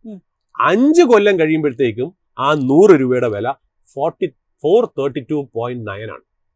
500 രൂപയല്ല, 432.9 ആണ് അന്നത്തെ വില ഇന്ന് നമ്മൾ ഉൾപ്പെടുത്തുമ്പോൾ. അതാണ് അതിന്റെ റേറ്റ്. ഇത് നമ്മൾ 5% ഇൻട്രസ്റ്റ് റേറ്റിലാണ് പറഞ്ഞത്. ഇതേ സിനാരിയോ നമ്മൾ 10% ഇൻട്രസ്റ്റ് റേറ്റിൽ നോക്കാം. അങ്ങനെയാണെന്നുണ്ട്, അതായത് ഹയർ ഇൻട്രസ്റ്റ് റേറ്റ്, നമ്മൾ 5% ഇൻട്രസ്റ്റ് റേറ്റ് ഒരു ലോവർ ഇൻട്രസ്റ്റ് റേറ്റ് റെജീമാന്ന് വെക്കും. 10% അതിന്റെ ഇരട്ടി വരെയാണ് എത്രയാണ്? ഈ 100 രൂപ ഒരു കൊല്ലം കഴിയുമ്പോൾ 90.9 ആണ് ആവുക. നേരത്തെ 95.2 ആണ് 5% ഉള്ളപ്പോൾ, 10% ആണെങ്കിൽ 90.9. 2 കൊല്ലം കഴിയുമ്പോൾ അത് 82.6. അതായത് 5 കൊല്ലം കഴിയുമ്പോൾ 379 രൂപയാണ്. അതായത് 5% ഇൻട്രസ്റ്റ് റേറ്റ് വരുമ്പോൾ 100 രൂപ വെച്ച് 5 കൊല്ലം ഉണ്ടാക്കുന്ന കമ്പനിയുടെ 5 കൊല്ലം കഴിഞ്ഞാൽ ആ പൈസയുടെ വില എന്ന് പറയുന്നത് ഇന്ന് നോക്കുമ്പോൾ 432.9 ആണെങ്കിൽ, അല്ലെങ്കിൽ 433 ആണെങ്കിൽ, അതേ ഒരു കാൽക്കുലേഷൻ 10% ഇൻട്രസ്റ്റ് റേറ്റിൽ നോക്കുകയാണെങ്കിൽ അത് വെറും 379 എന്നാണ്. അതായത് equity valuation will come down. ഒരു കമ്പനി വാല്യുവേഷൻ നമ്മൾ എടുക്കുമ്പോൾ, ഇപ്പൊ റിസർച്ച് അനലിസ്റ്റ്, നമ്മുടെ റിസർച്ച് ഡെസ്ക് എന്നൊക്കെ പറയുമല്ലോ, അതായത് broking companies, portfolio management, mutual fund, അവരുടെയൊക്കെ ഒരു വാല്യുവേഷൻ ഡിപ്പാർട്ട്മെന്റ് ഉണ്ട്, അല്ലെ. ആ വാല്യുവേഷൻ ഡിപ്പാർട്ട്മെന്റിൽ ഫ്യൂച്ചർ ക്യാഷ് ഫ്ലോനെ ഇന്നത്തെ വാല്യുവേഷനിലേക്ക് കൊണ്ടുവന്ന് എന്താണെന്ന് കണ്ടുപിടിക്കുന്ന ഒരു കാര്യമാണ് ഇത്. അപ്പൊ ഈ 4 കാര്യങ്ങൾ ഒരു സ്റ്റോക്ക് മാർക്കറ്റിനെ അഫക്ട് ചെയ്യാം. അപ്പൊ അതിൽ ബേസിക്കലി പറഞ്ഞാൽ higher interest rate is bad for all the 4 points that we have discussed here. Lower interest rate is good for all the 4 points that we have discussed here. That is the relation between interest rates and stocks. Yes. Okay, ഇനിയിപ്പോൾ മാർക്കറ്റിന്റെ ഒരു updates കൂടി നമുക്ക് അറിയേണ്ടതുണ്ട്. അതിനായിട്ട് നമ്മുടെ research ഡെസ്കിൽ നിന്ന് അനിലയാണ് ജോയിൻ ചെയ്യുന്നത്. Good morning Anila. Good morning Jasmine. ഇന്നൊരു എക്സ്പയറി ഡേ ആണ്. തീർച്ചയായിട്ടും മാർക്കറ്റിൽ ഒരു വോളറ്റിലിറ്റി നമ്മൾ എക്സ്പെക്ട് ചെയ്യുന്നുണ്ട്. ആദ്യ മിനിറ്റുകളിലൊക്കെ തന്നെ ഒരു വലിയ ഇടിവ്, 200-ലധികം പോയിന്റുകളുടെ ഒരു ഇടിവ് നമ്മൾ കണ്ടിട്ടുണ്ടായിരുന്നു. 24,600 എന്നുള്ള ഒരു നിലവാരത്തിലാണ് നിഫ്റ്റി 50 ഇപ്പോൾ ട്രേഡ് ചെയ്യുന്നത്. മറ്റ് പ്രധാനപ്പെട്ട ഇൻഡീസസുകളുടെയും സ്റ്റോക്കുകളുടെയും ഒക്കെ അപ്ഡേറ്റ്സ് എങ്ങനെയാണ്? ജാസ്മിൻ, ഇന്നിപ്പോൾ നമുക്ക് എക്സ്പയറി ഡേയിലേക്ക് നോക്കുമ്പോഴേക്കും തീർച്ചയായിട്ടും കഴിഞ്ഞൊരു ദിവസത്തെ കഴിഞ്ഞൊരു വീക്കിൽ എക്സ്പയറി പ്രഷറും ബുൾസിന്റെ ഒരു റാലി ആയിരുന്നു കാണാൻ സാധിച്ചൊരു വളരെ സർപ്രൈസിംഗ് ആയിട്ടൊരു വോളറ്റൈൽ ആയിട്ടൊരു മൂവ്മെന്റ് അപ്സൈഡിലേക്ക് കാണാൻ സാധിച്ചിരുന്നുവെങ്കിൽ ഇന്ന് നേരെ ഇപ്പോൾ ഈ 45 മിനിറ്റുകൾ പിന്നിടുമ്പോഴേക്കും നേരെ അതിന്റെ ഒരു റിവേഴ്സ് ആയിട്ടാണ് കാണുന്നത്. അതായത് നേരെ ഒരു ഗ്യാപ്പ് ഡൗൺ ഓപ്പണിംഗ് ആയിരുന്നു എക്സ്പെക്ട് ചെയ്തിരുന്നത് എങ്കിൽ പോലും ആദ്യത്തെ 15 മിനിറ്റ്സ് തന്നെ വളരെ ഹെവി ആയിട്ടുള്ള ഒരു സെല്ലിംഗ് പ്രഷർ ആഭ്യന്തര വിപണി നേരിട്ടിട്ടുണ്ടായിരുന്നു. ഏകദേശം നിലവിൽ ഇപ്പോൾ ജാസ്മിൻ സൂചിപ്പിച്ചതുപോലെ 216 പോയിന്റ്സിന്റെ ഇടിവിൽ, അതായത് 0.87% നഷ്ടം റിപ്പോർട്ട് ചെയ്തുകൊണ്ട് 24,600 എന്നൊരു ലെവലും കൈവിട്ടിരിക്കുകയാണ്. ഇന്നത്തെ ഒരു ഡേ ലോ പരിശോധിക്കില്ല. ആദ്യത്തെ 45 മിനിറ്റിലെ ഡേ ലോ എന്ന് പറയുന്നത് 24,541.6 എന്നൊരു നിലയും ഈ ആദ്യ 45 മിനിറ്റുകളിലെ ഡേ ഹൈ എന്ന് പറയുന്നത് ഇനീഷ്യൽ, അതായത് മാർക്കറ്റ് ഓപ്പൺ ചെയ്തപ്പോൾ റിപ്പോർട്ട് ചെയ്തിട്ടുള്ള 24,737.5 എന്നൊരു നിലയുമാണ്. അതായത് കഴിഞ്ഞ ഈ ഒരു 4 ദിവസത്തെ ട്രേഡിംഗ് ഡേ അല്ലെങ്കിൽ കഴിഞ്ഞ 3 ദിവസത്തെ ട്രേഡിംഗ് ഡേ പരിശോധിക്കുമ്പോഴേക്കും ഒരു വേഴ്സ് പെർഫോമിംഗ് ഡേ ആയിട്ട് മാറാനുള്ള ഒരു സാധ്യതയാണ് ഇപ്പോൾ മുന്നിൽ കാണുന്നത്. ഇപ്പോൾ നേരത്തെ സുരേഷ് സാർ സൂചിപ്പിച്ചതുപോലെ ബോണ്ട് മാർക്കറ്റിൽ ഉണ്ടായിട്ടുള്ള ഒരു ഇൻഫ്ലോ ഒക്കെ ആഗോളതലത്തിൽ തന്നെയും ഇക്വിറ്റി മാർക്കറ്റ് ഒരു നെഗറ്റീവ് ടോണിലേക്ക് നയിച്ചിട്ടുണ്ട്. അതിന്റെ ഒരു റിഫ്ലക്ഷൻ ഇന്നിപ്പോൾ ഇന്ത്യൻ വിപണികളിലും കാണാൻ സാധിക്കുന്നുണ്ട്. നിഫ്റ്റി 50യെ സംബന്ധിച്ചിട്ടും അഡ്വാൻസ് ഡിക്ലൈൻ റേഷ്യോ പരിശോധിക്കുകയാണെന്നുണ്ടെങ്കിൽ തീർച്ചയായിട്ടും ബുൾസിന്റെ കംപ്ലീറ്റ് ആയിട്ടൊരു ഡൊമിനൻസ് ആണ് കാണാൻ സാധിക്കുന്നത്. വിരലിൽ എണ്ണാവുന്ന ചില ഓഹരികൾ ഒഴികെ ബാക്കിയുള്ള ഓഹരികളെല്ലാം തന്നെ നഷ്ടത്തിലേക്കാണ് നീങ്ങിയിരിക്കുന്നത്. അതിൽ ഏറ്റവും എടുത്തു പറയേണ്ടുന്ന ഒരു മൂവ്മെന്റ് എന്നിപ്പോൾ നടത്തിയിരിക്കുന്നത് ഡൗൺ സൈഡിലേക്ക് പരിശോധിക്കുകയാണ് എന്നുണ്ടെങ്കിൽ പവർ ഗ്രിഡ്, ടെക് മഹീന്ദ്ര, അതിനോടൊപ്പം തന്നെ നെസ്ലെ ഇന്ത്യ തുടങ്ങിയ ഓഹരികളിലൊക്കെ വളരെ ശക്തമായിട്ടൊരു സെൽ ഓഫ് നമുക്ക് ഇന്നിപ്പോൾ കാണാൻ സാധിക്കുന്നുണ്ട്. ഒപ്പം തന്നെ അപ്സൈഡിലേക്ക് പരിശോധിക്കുകയാണെന്നുണ്ടെങ്കിൽ തീർച്ചയായിട്ടും പല ഓഹരികളിലും നമുക്ക് ഇന്നിപ്പോൾ വളരെ ശക്തമായിട്ടൊരു മൂവ്മെന്റ് കാണാൻ സാധിക്കുന്നുണ്ട്. അതിലെടുത്തു പറയുന്നത് അദാനി ട്വിൻസിലാണ്. അതായത് അദാനി പോർട്സ്, അദാനി എന്റർപ്രൈസസ് എന്നീ ഓഹരികളിൽ 0.5% മുകളിലുള്ള ഒരു നേട്ടം ഈ ഒരു ബിയറിഷ് ടോണിൽ നിലനിൽക്കുന്ന മാർക്കറ്റിലും നൽകിയിട്ടുണ്ട്. ഒപ്പം തന്നെ ടാറ്റ സ്റ്റീൽ കഴിഞ്ഞ ദിവസങ്ങളിലൊക്കെ തുടർന്ന ഒരു റാലി ഇന്നും ടാറ്റ സ്റ്റീൽ ഓഹരികളിൽ നമുക്ക് കാണാൻ സാധിക്കുന്നുണ്ട്. 0.5% ഒരു നേട്ടം ടാറ്റ സ്റ്റീലും കാണുന്നുണ്ട്. ഒപ്പം ജിയോ ഫിന്നും 0.5% മുകളിലുള്ള ഒരു മുന്നേറ്റത്തിലേക്കാണ് ഇപ്പോൾ റിപ്പോർട്ട് ചെയ്തിരിക്കുന്നതാണ് ജാസ്മിൻ പ്രധാനമായിട്ടും നമുക്ക് ഇന്നിപ്പോൾ കാണാൻ സാധിക്കുന്നത്. ഇനി നിഫ്റ്റി ബാങ്കിലേക്ക് കൂടി വരികയാണ്. അതുകൊണ്ട് നിഫ്റ്റി ബാങ്കിനെ സംബന്ധിച്ചിട്ടും വളരെ പോസിറ്റീവ്, വളരെ സർപ്രൈസിംഗ് ആയിട്ടുള്ള ചില മൂവ്മെന്റ്സ് നിഫ്റ്റി ബാങ്കിലും കാണാൻ സാധിക്കുന്നു. നിഫ്റ്റി ബാങ്കിനെ സംബന്ധിച്ച് നിലവിൽ ഏകദേശം ഒരു 0.5%, അതായത് നിഫ്റ്റിയെ കമ്പയർ ചെയ്യുമ്പോഴേക്കും ഒരു ഭേദപ്പെട്ട പ്രകടനം കാഴ്ച ഇതിന്റെ ഒരു തോത് ഒരു അല്പം കൂടി കുറവാണ്. നിഫ്റ്റി ബാങ്ക് സൂചികയിൽ 54,884.95 എന്ന നിലയിൽ 200-ലധികം പോയിന്റ്സിന്റെ ഒരു ഇടിവാണ് റിപ്പോർട്ട് ചെയ്തിരിക്കുന്നത്. നിഫ്റ്റി ബാങ്കിനെ സംബന്ധിച്ചിട്ടൊരു സർപ്രൈസിംഗ് മൂവ് എന്ന് പറയുന്നത് ഇൻഡസിൻ ബാങ്ക് ഓഹരികൾ ഉണ്ടായ ഒരു മൂവ്മെന്റ് ആണ്. തുടക്കത്തിൽ പ്രീ മാർക്കറ്റിലാണെങ്കിലും ശരി, ആദ്യത്തെ ഒരു 15 മിനിറ്റുകൾ പരിശോധിക്കുകയാണെങ്കിലും ശരി, ഇൻഡസിൻ ബാങ്ക് ഓഹരികളായിരുന്നു വളരെ ശക്തമായിട്ടുള്ള ഒരു ഇടിവിലേക്ക് പോയിട്ടുണ്ടായിരുന്നത്. ഏകദേശം പല ബ്രോക്കറേജുകളും ഒക്കെ ഒരു സെൽ റേറ്റിംഗ് നൽകുകയും വലിയ തോതിൽ ഒരു ഇടിവ് സമീപഭാവിയിൽ ഈ ഓഹരി നേരിട്ടേക്കാം എന്നതടക്കമുള്ള അപ്ഡേഷൻസ് എത്തിയിട്ടുണ്ടായിരുന്നു. എന്നാൽ ഇന്നിപ്പോൾ വളരെ സർപ്രൈസിംഗ് ആയിട്ട് ആ ലോ ലെവൽസിൽ ഒരു ഷോർട്ട് കവറിംഗ് നമുക്ക് വിപണിയിൽ കാണാൻ സാധിക്കുന്നുണ്ട്. പ്രത്യേകിച്ചും ഇൻഡസിൻ ബാങ്കിന്റെ ഓഹരികൾ കാണാൻ സാധിക്കുന്നുണ്ട്. ഇന്നിപ്പോൾ നിഫ്റ്റി 50-ലെ ഈ മിനിറ്റിലെ ടോപ്പ് ഗെയിനർ ആയിട്ട് മാറിയിരിക്കുന്നത് ഇൻഡസിൻ ബാങ്ക് ഓഹരിയാണ്.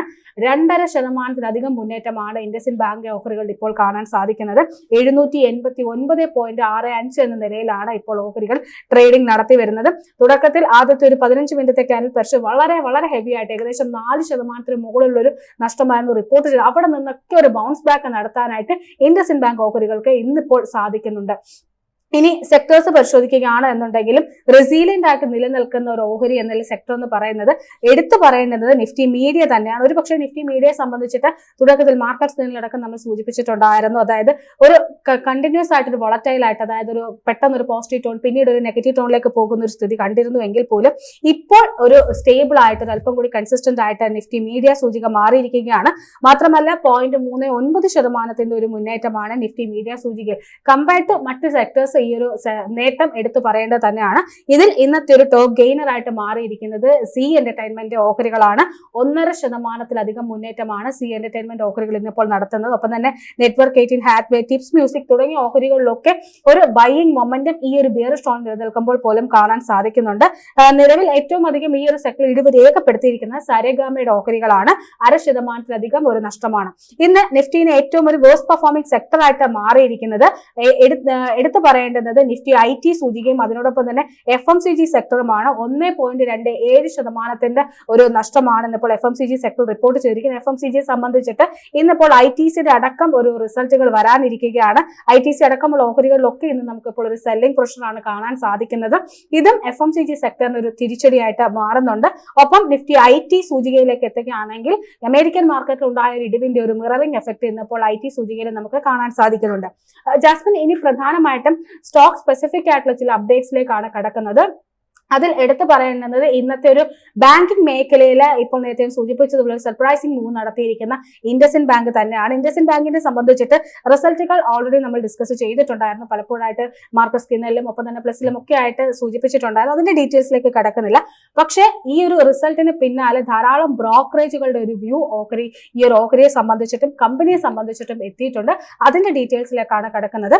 ഇൻഡസിൻ ബാങ്കിനെ സംബന്ധിച്ചിട്ട് അതിന്റെ കഴിഞ്ഞ 19 വർഷത്തെ ചരിത്രത്തിൽ ആദ്യമായിട്ടാണ് ഒരു നെറ്റ് ലോസ് റിപ്പോർട്ട് ചെയ്യുന്നതെന്നാണ് ഇപ്പോൾ പല മാധ്യമങ്ങളും റിപ്പോർട്ട് ചെയ്തിരിക്കുന്നത്. മാത്രമല്ല ഏകദേശം ഈ ഒരു നെറ്റ് ലോസ് റിപ്പോർട്ട് ചെയ്തതോടുകൂടി ഫെഡറൽ ബാങ്കിനും ബന്ധൻ ബാങ്കിനേക്കാളും താഴേക്ക് എത്തുന്നത്, അതായത് നെറ്റ് പ്രോഫിറ്റിന്റെ പാരാമീറ്റർ അനുസരിച്ച് പരിശോധിക്കുമ്പോഴേക്കും ഈ മിഡ് ക്യാപ് സ്പേസിൽ നിന്ന് ഉൾപ്പെട്ടുള്ള ചെറിയ ബാങ്കിങ് ഓഹരികളായിട്ട് പൊതുവെ വിലയിരുത്തപ്പെടുന്ന ഫെഡറൽ ബാങ്കിനേക്കാളും ബന്ധൻ ബാങ്കിനേക്കാളും നെറ്റ് പ്രോഫിറ്റ് റിപ്പോർട്ട് ചെയ്യുന്ന ഒരു ബാങ്ക് ആയിട്ട് അല്ലെങ്കിൽ ഒരു കമ്പനി ആയിട്ട് ഇൻഡസിൻ ബാങ്ക് മാറിയിരിക്കുകയാണ്. രണ്ട് കമ്പനികൾക്ക് മികച്ച ഒരു മുന്നേറ്റം അല്ലെങ്കിൽ മികച്ച ഒരു പാദഫലം റിപ്പോർട്ട് ചെയ്യാൻ സാധിച്ചിട്ടുണ്ടായിരുന്നു. ഇൻഡസിൻ ബാങ്കിനെ സംബന്ധിച്ചിട്ട് ഈ ഒരു തുടർച്ചയായിട്ട് വരുന്ന ഒരുപക്ഷെ കഴിഞ്ഞ ഒരു ഡിസംബർ മുതൽ ഇങ്ങോട്ടേക്ക് പരിശോധിക്കുമ്പോഴേക്കും കഴിഞ്ഞ 6 മാസങ്ങളായിട്ട് പല തരത്തിലുള്ള ക്രമക്കേടുകളാണ് വീണ്ടും ഉയർന്നു വരുന്നത്. അതിന് പിന്നാലെയാണ് ഏറ്റവും ഹെവി ആയിട്ട് വന്നിരിക്കുന്ന ഒരു ക്രമക്കേട് ആരോപണം എന്ന് പറയുന്നത് അവരുടെ പോർട്ട്ഫോളിയോ മാനേജ്മെന്റിലെ ഡെറിവേറ്റീവ് സെഗ്മെന്റിൽ ഉണ്ടായിട്ടുള്ള ഏകദേശം 1960 കോടി രൂപയുടെ ഒരു അലിഗേഷൻ ആയിരുന്നു. ആ അലിഗേഷന് പിന്നാലെ കമ്പനിയുടെ CEO അടക്കം രാജിവെക്കുന്ന കട്പാലി അടക്കം രാജിവെക്കുന്ന ഒരു സ്ഥിതിയിലേക്ക് പോയിരുന്നു.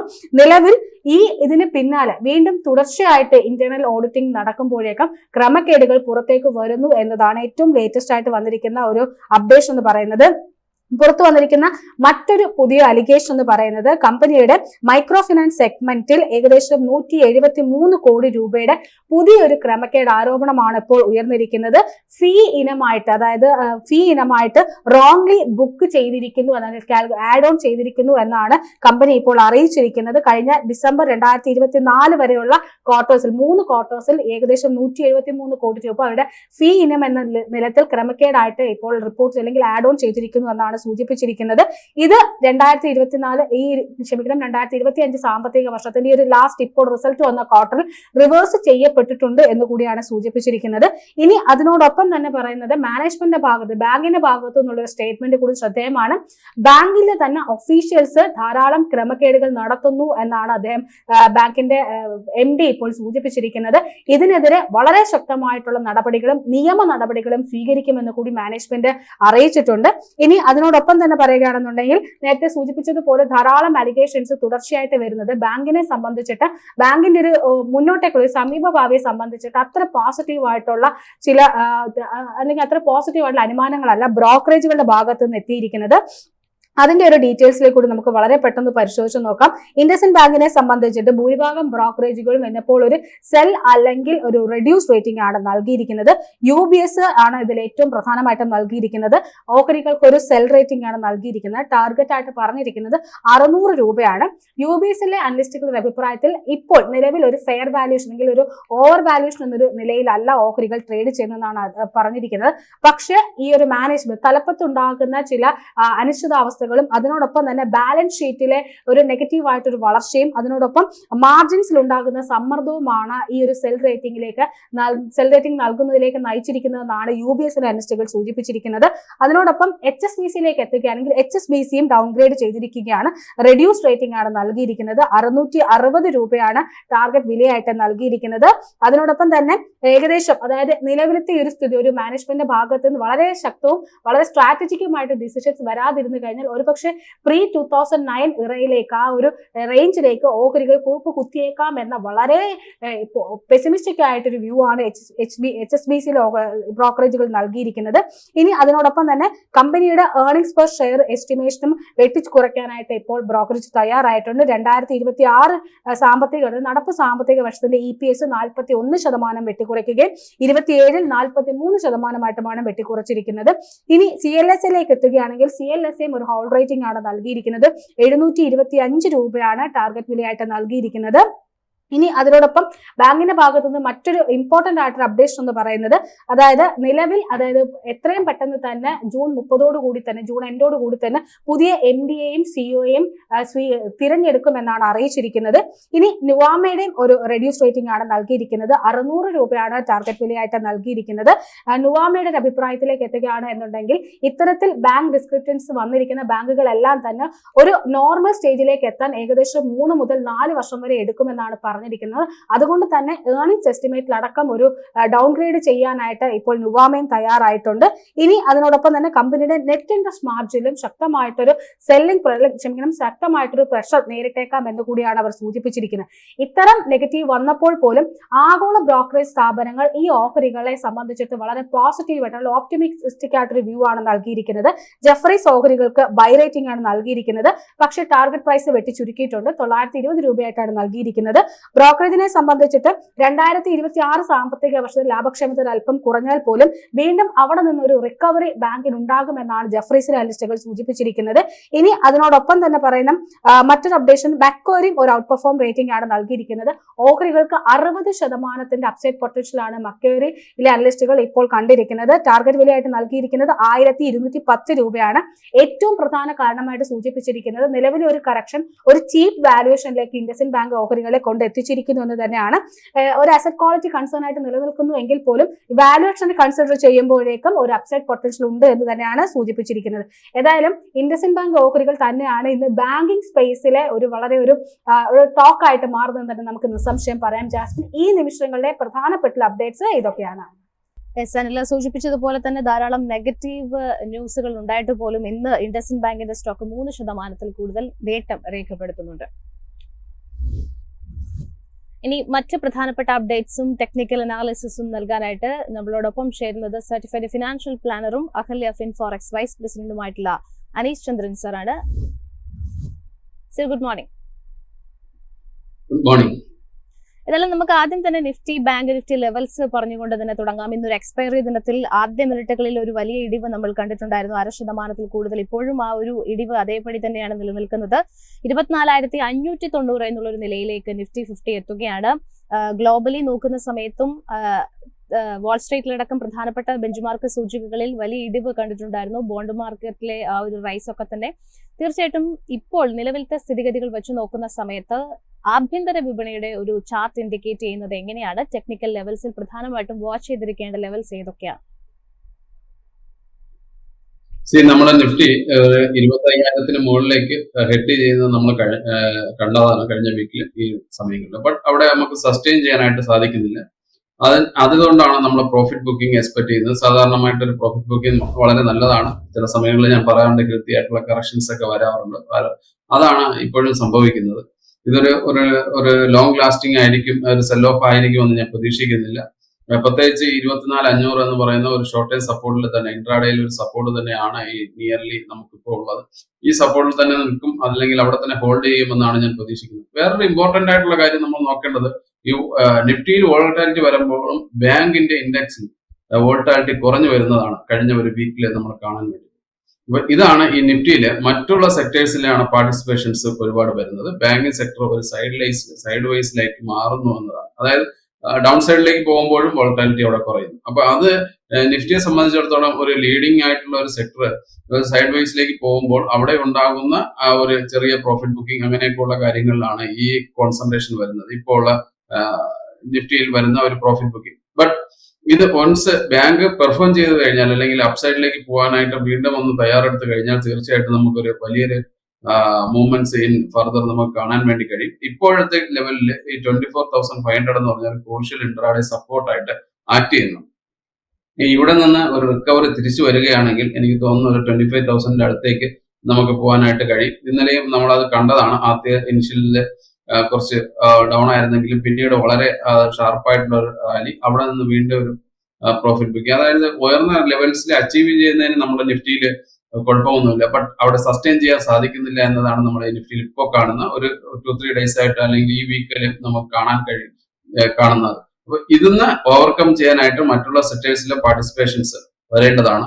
ഈ IT ഇൻഡെക്സിൽ നിന്ന് ഡൗൺ ആണ്, ബട്ട് അവിടെ ഒരു റിക്കവറിക്ക് സാധ്യത ഉണ്ടെന്നാണ് ഞാൻ പ്രതീക്ഷിക്കുന്നത്. അപ്പൊ തീർച്ചയായിട്ടും നിഫ്റ്റിയിലും ആ ഒരു റിക്കവറി പ്രതിഫലിക്കാനുള്ള സാധ്യത നമുക്ക് കാണുന്നുണ്ട്.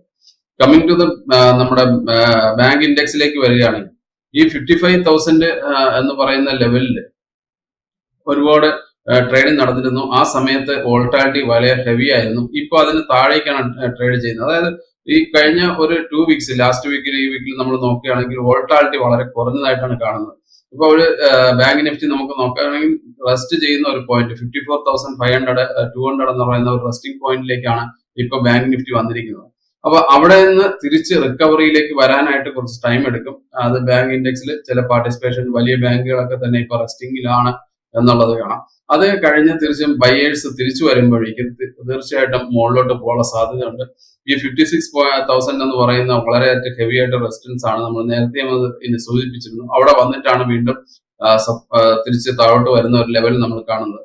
അപ്പൊ ഇമ്മീഡിയറ്റ്ലി നമുക്ക് പറയാൻ പറ്റുന്ന ഒരു ലെവൽ എന്ന് പറഞ്ഞാൽ 54,200, അതേപോലെ തന്നെ 55,000 എബോ ട്രേഡ് ചെയ്യുകയാണെങ്കിൽ പുതിയ ഒരു ഹൈയിലേക്ക് വരാം എന്ന് പറയും. ബട്ട് അതിനൊരു ടൈം എടുക്കുമെന്നാണ് ഞാൻ പ്രതീക്ഷിക്കുന്നത്.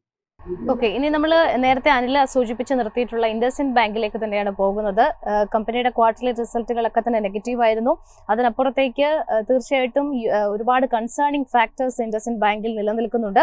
പക്ഷെ അപ്പോഴും ആഗോള ബ്രോക്കറേജുകളെ സംബന്ധിച്ചിടത്തോളം ഈ ഒരു കമ്പനിയെ സംബന്ധിച്ചിടത്തോളം ഒരു ആശങ്കയ്ക്ക് വക നിലനിൽക്കുന്നപ്പോൾ പോലും ഒരു ബൈ റേറ്റിംഗ് ഒക്കെ തന്നെ ഇനീഷ്യേറ്റ് ചെയ്യുന്ന ഒരു നിലയിലേക്ക് പോകുന്നു. അതോടൊപ്പം തന്നെ ആഭ്യന്തര ബ്രോക്കറേജുകളിലേക്ക് വരുമ്പോൾ ഒരു നെഗറ്റീവ് ഇമ്പാക്ട് തന്നെയാണ് നിലവിൽ കാണാനും സാധിക്കുന്നത്. ഇൻഡസ്ഇൻഡ് ബാങ്കിന്റെ ഓഹരികൾ ഇത്തരത്തിലുള്ള സാഹചര്യങ്ങളിൽ കൂടി കടന്നു പോകുമ്പോഴും ഇന്ന് 3% കൂടുതലുള്ള ഒരു മുന്നേറ്റം രേഖപ്പെടുത്തുന്നുണ്ട് എന്നുള്ളതാണ് എടുത്തു പറയേണ്ടിയിരിക്കുന്ന ഒരു കാരണം. ഇൻഡസ്ഇൻഡ് ബാങ്കിന്റെ ചാർട്ടിൽ നമ്മൾ ഒരുപാട് തവണ സംസാരിച്ചിട്ടുള്ളതാണ്. എങ്കിൽ പോലും ഇപ്പോഴും ഈ ഒരു സ്റ്റോക്ക് ഹോൾഡ് ചെയ്യുന്ന ഒരുപാട് പേരുണ്ട്. അവര് ഇനി എന്താണ് ശ്രദ്ധിച്ചിരിക്കേണ്ടത്? തീർച്ചയായിട്ടും നമ്മളെ ലാസ്റ്റ് വീക്കിലൊക്കെ പറഞ്ഞു വളരെ നെഗറ്റീവ് ആയിരുന്നു ഒരു ചാർട്ടാണ്. ഇപ്പൊ നെഗറ്റീവ് ആയിരിക്കുമെന്നാണ് പ്രതീക്ഷ. ഇതിനിടയിൽ 1-2 ദിവസം ഇന്ന് മറ്റുള്ള ബാങ്കേഴ്സ് എല്ലാം തന്നെ ഡൗൺ ആയിരുന്ന സമയത്ത് ഈ ബാങ്കിലേക്കാണ് അല്ലെങ്കിൽ ഇതിന്റെ ഒരു ഷോർട്ട് കവറിംഗ് എന്നുള്ള രീതിയിൽ, പ്രത്യേകിച്ച് എക്സ്പയറി കൂടെയാണ്. അപ്പൊ ഒരു ഷോർട്ട് കവർ എന്നുള്ള രീതിയിലേക്കുള്ള ഒരു പ്രോഫിറ്റ് ആണ് പോസിറ്റിവിറ്റി ആണ് നമ്മളിപ്പോ കാണുന്നത്. അപ്പൊ അതുകൊണ്ട് ഞാൻ പറയുന്നത് ഇത് വെയിറ്റ് ആൻഡ് വാച്ച് എന്ന് പറയുന്ന സിറ്റുവേഷൻ തന്നെയാണ്. തീർച്ചയായിട്ടും വീണ്ടും താഴോട്ട് വരാനുള്ള സാധ്യതയുണ്ട്. കഴിഞ്ഞ വീക്കിലൊക്കെ താഴോട്ട് വന്നിരുന്ന അതിന്റെ ഷോർട്ട് ഉണ്ടായിരുന്നതെല്ലാം കവറിംഗ് ഉള്ള ഒരു രീതിയിലാണ് ഇതിപ്പോ മുകളിലോട്ട് വന്നത്. 3% എന്ന് പറയുന്നത് അത് മാർക്കറ്റ് ഓപ്പണിംഗിൽ തന്നെ അത് കയറി എന്ന് പറയുന്നത് സ്പീഡായിട്ടുള്ള ഒരു മൂവ്മെന്റം ആയിരുന്നത് കൊണ്ട് തീർച്ചയായിട്ടും ഞാൻ അത് അനുമാനിക്കുന്നത് ഒരു ഷോർട്ട് കവറിംഗ് മൂവ്മെന്റ് എന്ന് തന്നെയാണ്. നമ്മൾ അതിലേക്ക് ഒരു ലോങ് ബൈ എന്നുള്ള രീതിയിലേക്ക് ഞാൻ ഇപ്പൊ എന്തായാലും കിടക്കുന്നില്ല. വെയിറ്റ് ആൻഡ് വാച്ച് എന്ന സിറ്റുവേഷൻ ആയിരിക്കും. വീണ്ടും അത് സപ്പോർട്ട് സോണിലേക്ക് വരും. നിയർലി അത് 720 ബിലോ വരുമെന്നാണ് പ്രതീക്ഷിക്കുന്നത്. ബട്ട് അത് വെയിറ്റ് ആൻഡ് വാച്ച് എന്നുള്ള സിറ്റുവേഷനിൽ നമ്മൾ വെയിറ്റ് ചെയ്യുക. ഒരുപാട് നെഗറ്റിവിറ്റി വന്നു, അതേപോലെ തന്നെ മറ്റുള്ള ഒരു മിക്സഡ് ആയിട്ടുള്ള റൂംമേറ്റ്സും കാര്യങ്ങളെല്ലാം കേൾക്കുന്നുണ്ട്. Wait and watch. നമ്മൾ ക്ലിയർ ആയതിനു ശേഷം നമുക്ക് വലിയൊരു പൊസിഷനിലേക്ക് പോകാമെന്നതാണ് എനിക്ക് തോന്നുന്നത്.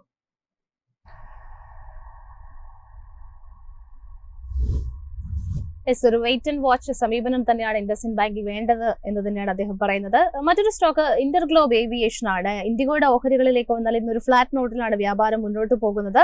ധാരാളം മാക്രോ എക്കണോമിക് അൺസർട്ടൈനിറ്റീസ് ഒക്കെ ഉണ്ടായിരുന്ന സമയത്ത് പോലും ഒരു പോസിറ്റീവ് റിട്ടേൺ നൽകിയിട്ടുള്ള ഒരു സ്റ്റോക്കാണ് ഇന്റർഗ്ലോബ് ഏവിയേഷൻ എന്ന് പറയുന്നത്. ഇയർ ടു ഡേറ്റിൽ ഓൾമോസ്റ്റ് 20% ഒരു നേട്ടം നൽകിയിട്ടുണ്ട് ഈ ഒരു സ്റ്റോക്ക്. ക്വാർട്ടർലി നമ്പേഴ്സിലേക്ക് വരികയാണെന്നുണ്ടെങ്കിൽ വളരെ മികച്ച ഒരു നമ്പേഴ്സ് ഈ ഒരു 4ാം പാദത്തിൽ രേഖപ്പെടുത്തിയിട്ടുണ്ട് കമ്പനി. സ്ട്രോങ് ആയിട്ടുള്ള ഒരു ഗ്രോത്ത് ആയിരുന്നു ഉണ്ടായിരുന്നത്. പ്രത്യേകിച്ച് higher air traffic, lower fuel cost, higher ticket price എന്നീ ഘടകങ്ങളൊക്കെ തന്നെ കമ്പനിയെ പിന്തുണച്ചിരിക്കുന്നു. എടുത്തു പറയേണ്ട മറ്റൊരു പ്രധാനപ്പെട്ട ഒരു ഇവന്റ് മഹാകുംഭമേള അടക്കമുള്ള പ്രധാനപ്പെട്ട ഇവന്റുകൾ കമ്പനിയുടെ ലാഭക്ഷമതയിലേക്ക്, പ്രോഫിറ്റബിലിറ്റിയിലേക്ക് ഒരുപാട് സപ്പോർട്ട് ചെയ്തിട്ടുണ്ട് എന്നാണ് കാണാൻ സാധിക്കുന്നത്. ഈ ഇന്റർഗ്ലോബ് ഏവിയേഷനെ സംബന്ധിച്ചിടത്തോളം എങ്ങനെയാണ് ഇനി വിലയിരുത്തേണ്ടത്? വളരെയധികം ഫേവറബിൾ അല്ലെങ്കിൽ പോസിറ്റീവ് ആയിട്ടുള്ള ഒരു ചാർട്ടാണ്. ഓരോ മൊമെന്റ്സിലായാലും മുകളിലോട്ട് പോകാനുള്ള ഒരു ടെൻഡൻസി ഉള്ള ഒരു ചാർട്ടാണ്. അതേസമയം തന്നെ ചെറിയ ചെറിയ കറക്റ്റീവ് ആക്ഷൻസിലും അത് സംഭവിക്കുന്നുണ്ട്. അപ്പൊ നമുക്കതിൽ വളരെയധികം ഭയപ്പെടാനുള്ള ഒരു കാര്യവുമില്ല. ഏതെങ്കിലും ഡൗൺ സൈഡ് വരുമ്പോൾ തീർച്ചയായിട്ടും എൻറ്റർ ചെയ്യുക എന്നുള്ളതാണ് ഒരു എൻട്രി പോയിന്റ് ആയിട്ട് തന്നെയാണ് വരേണ്ടത്. കഴിഞ്ഞ പ്രാവശ്യം 5600 വന്നിരുന്നു. അതിനുശേഷം അത് 5000ന്റെ അടുത്തേക്ക് വീണ്ടും പോകേണ്ട ഒരു ഇൻട്രാഡേ ലോയൊക്കെ പോകേണ്ടി വന്നു. അതിനുശേഷം റിക്കവറി മോഡലാണ് ഇപ്പോൾ കാണുന്നത്. ഈ 5600 എന്നുള്ള ലെവൽ തന്നെയാണ് ഇപ്പോഴും റെസിസ്റ്റൻസ് പോയിന്റ് ആയിട്ട് നിൽക്കുന്നത്. ഇവിടെ നിന്ന് 5600ലേക്ക് റിക്കവർ ചെയ്യുക, അതിന് മുകളിലോട്ട് പോകാനുള്ള സാധ്യതയുണ്ട്. ഓരോ സമയവും അത് ലോവർ പോയിന്റ്സിൽ സപ്പോർട്ട് എടുത്ത് പോകുന്ന ഹയർ പോയിന്റിലേക്ക് സപ്പോർട്ട് എടുത്ത് പോകുന്നതാണ് നമ്മൾ ഈ ചാർട്ടിൽ കാണുന്നത്. ഇപ്പോൾ ഉള്ള രീതിയിൽ 5200 വളരെയധികം സ്ട്രോങ് ആയിട്ടുള്ള ഒരു സപ്പോർട്ടാണ്. സോ അതുകൊണ്ട് ആ ഒരു സപ്പോർട്ട് സോണിന്റെ അടുത്ത് കിട്ടുകയാണെങ്കിൽ തീർച്ചയായിട്ടും ബൈ എടുക്കാം. 5600 മുകളിൽ പോകാനുള്ള സാധ്യതയുണ്ട്. ഒരു പോസിറ്റീവ് മൊമെന്റം നിലനിൽക്കുന്ന അല്ലെങ്കിൽ ട്രെൻഡ് നിലനിൽക്കുന്ന ഒരു ചാർട്ട് തന്നെയാണ് ഇൻഡിഗോ. എഗെയിൻ ഇന്നിപ്പോൾ FMCG സെഗ്മെന്റിൽ നിന്നും കോൾഗേറ്റ് പാമോലിവിന്റെ ഓഹരികളിലേക്ക് വന്നാൽ 5.5% ഒരു ഇടിവ് കാണുന്നുണ്ട്. സ്ട്രീറ്റ് എസ്റ്റിമേറ്റ് ചെയ്തതിനേക്ക് എത്ര പെർഫോം ചെയ്യാൻ സാധിക്കാത്ത ഒരു ഏർണിംഗ് നമ്പേഴ്സ് ആയിരുന്നു ലാസ്റ്റ് മാർക്കറ്റ് അവേഴ്സിന് ശേഷം കമ്പനി പുറത്തുവിട്ടിട്ടുണ്ടായിരുന്നത്. കമ്പനിയുടെ ഫിനാൻഷ്യൽ സൈഡിലേക്ക് വരുന്ന സമയത്ത് റവന്യൂ ഇടിവാണ് ഉണ്ടായിരിക്കുന്നത്. നെറ്റ് പ്രോഫിറ്റിൽ 6.5% ഇടിവ്, എബിഡ ഡൗൺ ആയിരുന്നു. അങ്ങനെ പ്രധാനപ്പെട്ട ഫാക്ടേഴ്സിലുടനീളം ഒരു ഇടിവ് ക്വാർട്ടർലി നമ്പേഴ്സിൽ രേഖപ്പെടുത്തിയിട്ടുണ്ട്. ഈ കമ്പനിയുടെ സ്റ്റോക്ക് പെർഫോമൻസിലേക്ക് വന്നാലും ഇയർ ടു ഡേറ്റിൽ ഒരു നെഗറ്റീവ് റിട്ടേൺ ആണ് നൽകിയിരിക്കുന്നത്. കോൾഗേറ്റ് പാമോലിവ് ഒരു അണ്ടർ പെർഫോമൻസ് നടത്തുന്നു എന്നുള്ള ഒരു നിലയിലേക്ക് അനുമാനിക്കപ്പെടേണ്ടതുണ്ടോ? ചാർട്ട് പാറ്റേണിൽ വളരെ ഇൻട്രസ്റ്റിംഗ് ആയിട്ടുള്ള ഒരു ചാർട്ട് പാറ്റേൺ ആണ് രൂപപ്പെട്ടിരിക്കുന്നത് കോൾഗേറ്റ് പാമോലിവ്. അതിന്റെ ഇമ്മീഡിയറ്റ് സപ്പോർട്ട് എന്ന് പറയുന്നത് ഞാൻ പ്രതീക്ഷിക്കുന്ന ഈ ക്ലോസിംഗ് ബേസിൽ 2500 മേളിലോട്ടൊക്കെ ക്ലോസ് ചെയ്യുകയാണെങ്കിൽ ആ പോസിറ്റീവ് മൊമെന്റം നിലനിർത്താനായിട്ട് അവർ കഴിയും. ഒരു ചാർട്ട് പാറ്റേണിൽ വരാവുന്ന പോസിറ്റീവ് ആയിട്ടുള്ള മൊമെന്റ് നിലനിർത്താനായിട്ട് കഴിയും. ഇല്ലെങ്കിൽ തന്നെ അത് താഴോട്ട് വരികയാണെങ്കിലും വീണ്ടും നമുക്ക് ഇമ്മീഡിയറ്റ് ഒരുപാട് സപ്പോർട്ട്സ് സോൺ ഉള്ളതാണ്. 2400 2200 സപ്പോർട്ട് സോൺ ഉള്ള ഒരു കമ്പനിയാണ്. അത് സ്റ്റേബിൾ ആയിരുന്ന ഒരു കമ്പനിയിൽ നിന്ന് ഒരു റിക്കവറി മോഡിലേക്ക് അത് വന്നുകൊണ്ടിരുന്നതാണ്. അതിന്റെ മറ്റുള്ള മാക്രോ എക്കണോമിക്സ് കാരണം അത് തീർച്ചയായിട്ടും അതിൽ പ്രോഫിറ്റ് ബുക്കിംഗ് വന്നിരിക്കുന്നു, അല്ലെങ്കിൽ സെല്ലേഴ്സ് ഓവർ സെന്റിമെന്റ് ആയിട്ട് സെല്ല് ചെയ്തിരിക്കുന്നു എന്നാണ് എനിക്ക് തോന്നുന്നത്. സോ എന്തായിരുന്നാലും വെയിറ്റ് ചെയ്യുക. 2400 അടുത്തോ 2200 അടുത്തോ കിട്ടുകയാണെങ്കിൽ എനിക്ക് തോന്നുന്നു ഈ ഒരു നമുക്കൊരു പോസിറ്റീവ് മൊമെന്റം അല്ലെങ്കിൽ വാച്ച് ആൻഡ് ലിസ്റ്റിൽ ഇട്ട് വെച്ചിട്ട് പോസിറ്റീവ് ആയിട്ട് പോകാൻ സാധ്യതയുള്ള സ്റ്റോക്സിന്റെ ലിസ്റ്റിലേക്ക് നമുക്ക് ആഡ് ചെയ്യാവുന്നതാണ്. അത് റീറ്റെയിലേഴ്സിനും അതേപോലെ തന്നെ നമുക്ക് അത് പോസിറ്റീവ് ആയിട്ട് തന്നെ വാച്ച് ചെയ്യാം. വളരെ ഇൻട്രസ്റ്റിംഗ് ആയിട്ടുള്ള ഒരു ചാർട്ട് പാറ്റേൺ ആണ് അതിലിപ്പോൾ കാണുന്നത്. ആ ഒരു ചാർട്ട് പാറ്റേൺ നിലനിർത്തുകയാണെങ്കിൽ, ക്ലോസിംഗ് ബേസിൽ അത് നിലനിർത്തുകയാണെങ്കിൽ തീർച്ചയായിട്ടും ഒരുപാട് മോർ അപ്സൈഡ്സ് നമുക്ക് ഇതിൽ എക്സ്പെക്ട് ചെയ്യാൻ പറ്റുന്നതാണ്. ഇപ്പോഴത്തെ ലെവലിൽ എനിക്ക് തോന്നുന്നു 2800 ലെവലിൽ നല്ലൊരു റെസിസ്റ്റൻസ് പോയിന്റ് ആണ്. അതിന് മുകളിലോട്ട് പോവുകയാണെങ്കിൽ ഒരുപാട് ബൈ കോളുകൾ നമുക്ക് അതിൽ നിന്ന് എക്സ്പെക്ട് ചെയ്യാം. 2800 എബോ ഒക്കെ ക്ലോസ് ചെയ്യുന്ന സമയങ്ങളിൽ നമുക്ക് ടിവിയിലൊക്കെ ഒരുപാട് ബൈ കോൾസ് കാണാനായിട്ട് പറ്റും. സോ അതുവരെ അത് നോക്കുക. അതിലെ പോസിറ്റീവ് ഡൗൺ സൈഡ് കിട്ടുകയാണെങ്കിൽ തീർച്ചയായിട്ടും ഒരു എൻട്രി പോയിന്റ് എന്ന രീതിയിൽ കൺസിഡർ ചെയ്യാനാണ്. മറ്റൊരു സ്റ്റോക്ക് റെയിൽവേ സെഗ്മെന്റിൽ നിന്നുള്ള ഇർകോൺ ഇന്റർനാഷണൽ ആണ്. ഇന്ന് ഓഹരികൾ 1.5% ഇടിവ് രേഖപ്പെടുത്തുകയാണ്. ധാരാളം ഓർഡർ പൈപ്പ് ലൈനും മറ്റ് പ്രധാനപ്പെട്ട ഒരു ഓർഡർ ബുക്കും ഒക്കെ ശക്തമായി തന്നെ ഇരുന്നിട്ടും കമ്പനിയെ സംബന്ധിച്ചിടത്തോളം ക്വാർട്ടർലി നമ്പേഴ്സ് അത്ര ഭേദപ്പെട്ടതായിരുന്നില്ല എന്ന് വേണം പറയാനായിട്ട്. അതുകൊണ്ട് തന്നെയാണ് ഇന്ന് സ്റ്റോക്ക് ഒരു നെഗറ്റീവ്ലി ട്രേഡ് ചെയ്യുന്നത്. ഇർകോണിനെ സംബന്ധിച്ചിടത്തോളം സാർ എങ്ങനെയാണ് വിലയിരുത്തുന്നത്?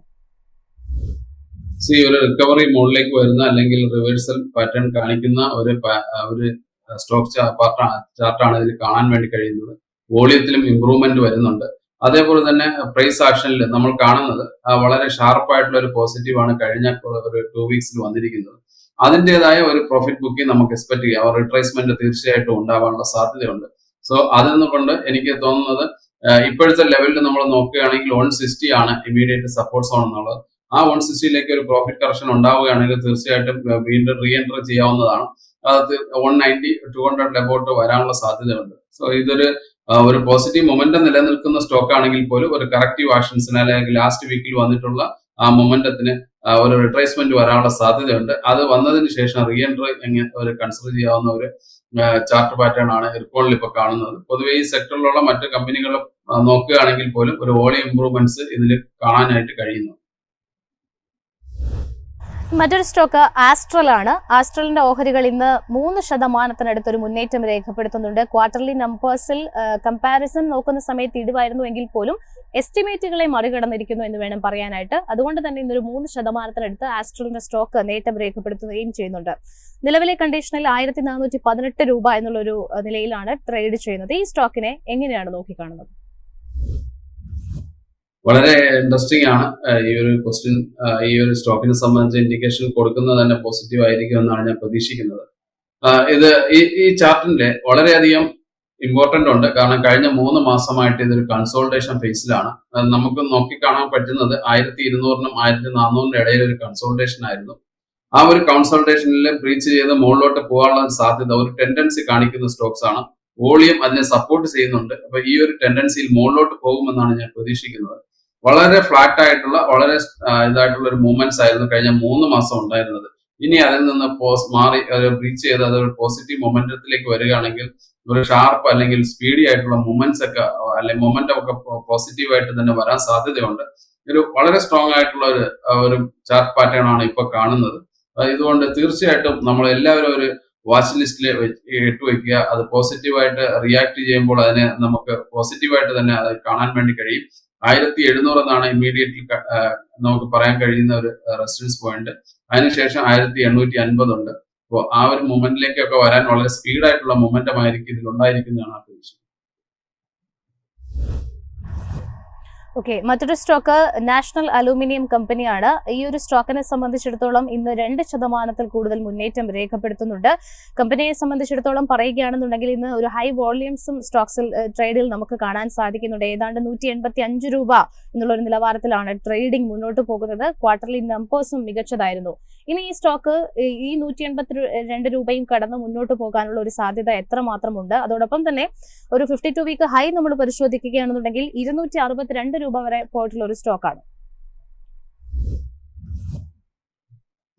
കൊമോഡിറ്റി സ്റ്റോക്സിൽ വോളറ്റാലിറ്റി കൂടിയ ഒരു സെഗ്മെന്റ് ആണ്. അതില് ഇപ്പൊ നമ്മൾ കാണാൻ വേണ്ടത് 190 എന്ന് പറയുന്ന ഒരു റെസിസ്റ്റൻസ് പോയിന്റ് അടുത്താണ് ഈ സ്റ്റോക്സ് നിൽക്കുന്നത്. അതെനിക്ക് തോന്നുന്നു റിസൾട്ടുകളൊക്കെ നല്ലതായിരിക്കും എന്നുള്ള ആന്റിസിപ്പേഷൻസ് ഒക്കെ നേരത്തെ തന്നെ മാർക്കറ്റിൽ ഉണ്ടായിരുന്നു എന്നാണ്. വോളിയവും അതിന് ഹൈ ലെവലിലുള്ള വോളിയം ആക്ടിവിറ്റീസ് ഇപ്പോൾ നടക്കുന്നുണ്ട്. അപ്പോൾ ആ ഒരു 190 എന്ന് പറയുന്ന റെസിസ്റ്റൻസ് പോയിന്റിൽ എന്തെങ്കിലും ഒരു ഡിക്ലൈൻസ് അല്ലെങ്കിൽ പ്രോഫിറ്റ് ബുക്ക് വരികയാണെങ്കിൽ തീർച്ചയായിട്ടും ഞാനത് പ്രതീക്ഷിക്കുന്നത് ഒരു 170 അടുത്തേക്ക് വരാനുള്ള സാധ്യതയുണ്ട്. ആ ലെവലിൽ റീ എൻട്രി പരിഗണിക്കാവുന്ന ഒരു സ്റ്റോക്സ് ആണ്. ആ ലെവലിൽ എൻട്രി ചെയ്യുന്ന ഒരു സ്റ്റോക്സ് ഒരാൾക്ക് തീർച്ചയായിട്ടും 220, 230 വരെയൊക്കെ പോകാനുള്ള സാധ്യത ഒരു ഷോർട്ട് ആൻഡ് ലോങ്ങർ റണ്ണിൽ നമുക്ക് ഉണ്ട്. ആ രീതിയിൽ കൺസിഡർ ചെയ്യാവുന്നതാണ്. വോളറ്റാലിറ്റി വളരെ ഹൈ ആയിട്ടുള്ള സ്റ്റോക്സ് ആണ്. അപ്പൊ തീർച്ചയായിട്ടും ഒരു ഡിപ്പ് കിട്ടുകയാണെങ്കിൽ അത് പോസിറ്റീവായിട്ട് തന്നെ എന്റെ അടുത്ത മൊമെന്റ്സത്തിൽ നമുക്ക് തയ്യാറെടുക്കാവുന്നതാണ്. അനീഷ് സർ, അവസാനമായിട്ട് നമ്മൾ ONGCയുടെ കാര്യം കൂടി ഒന്ന് ചോദിക്കുകയാണ്. ഓയിൽ ആൻഡ് നാച്ചുറൽ ഗ്യാസിനെ സംബന്ധിച്ചിടത്തോളം ഇന്ന് 1.46% ഇടിവ് രേഖപ്പെടുത്തുന്നുണ്ട്. ക്വാർട്ടർലി നമ്പേഴ്സിലേക്ക് വരുമ്പോൾ എബിഡ, മാർജിൻ എന്നിവയിലൊക്കെ തന്നെ ഒരു ഇടിവ് രേഖപ്പെടുത്തിയിട്ടുണ്ട്. നെറ്റ് പ്രോഫിറ്റിലേക്ക് വരുന്ന സമയത്ത് 21% ഒരു താഴെ പോയിട്ടുണ്ട്. Year on year, quarter on quarter ബേസിസിൽ പരിശോധിക്കുന്ന സമയത്ത് ONGCയിൽ നിലവിലെ ഒരു കണ്ടീഷനിൽ ഒരു ന്യൂ പൊസിഷൻ അഡ്വൈസബിൾ ആണോ?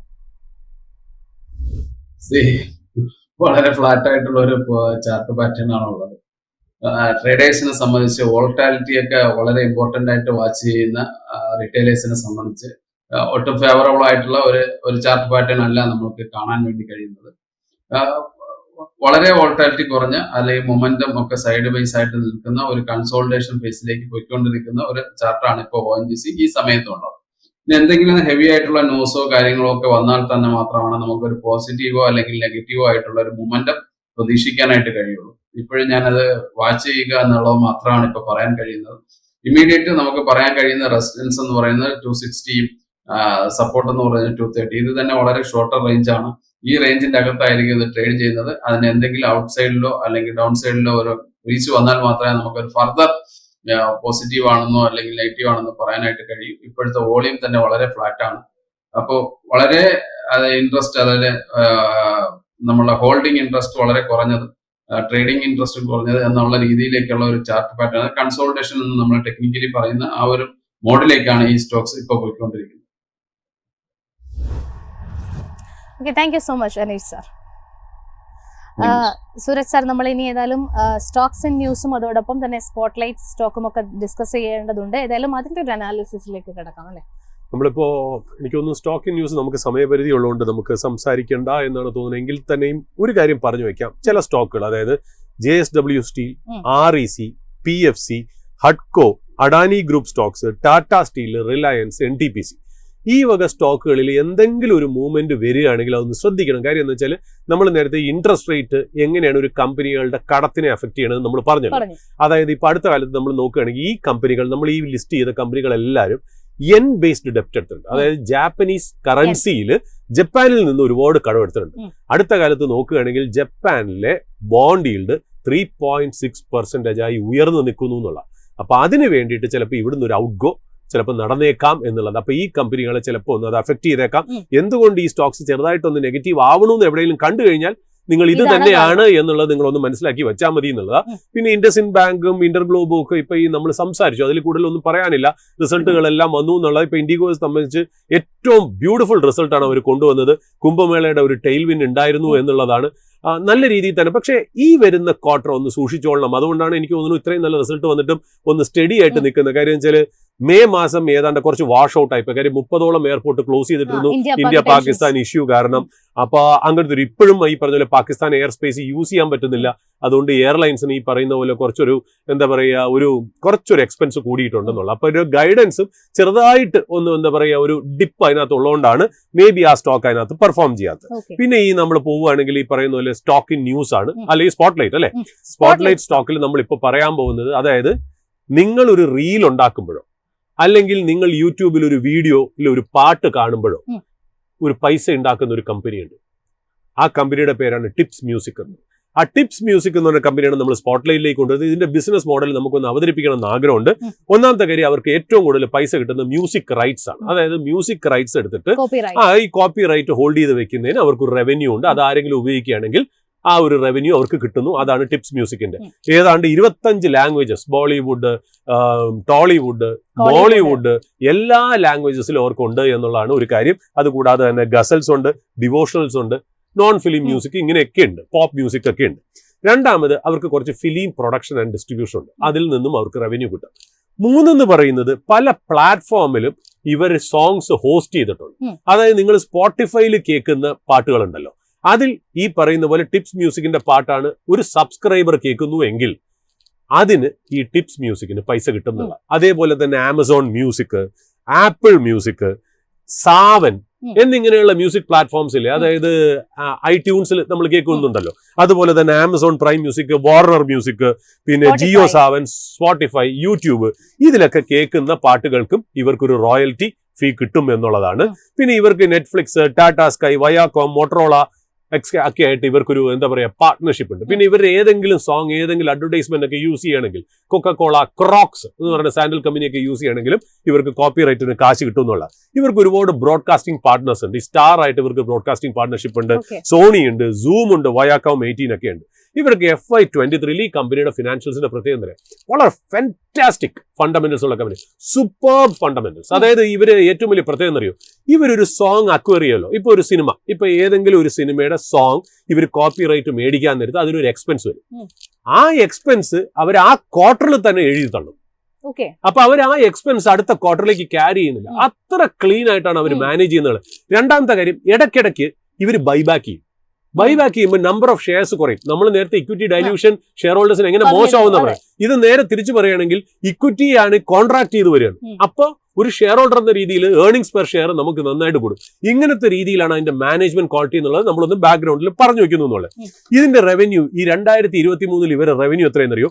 187 കോടി. അവരുടെ പ്രോഫിറ്റ് 77 കോടി. ഈ 2025 അവരുടെ റവന്യൂ 310 കോടി, നെറ്റ് പ്രോഫിറ്റ് 167 കോടി. അതായത് എന്താണെന്നറിയോ?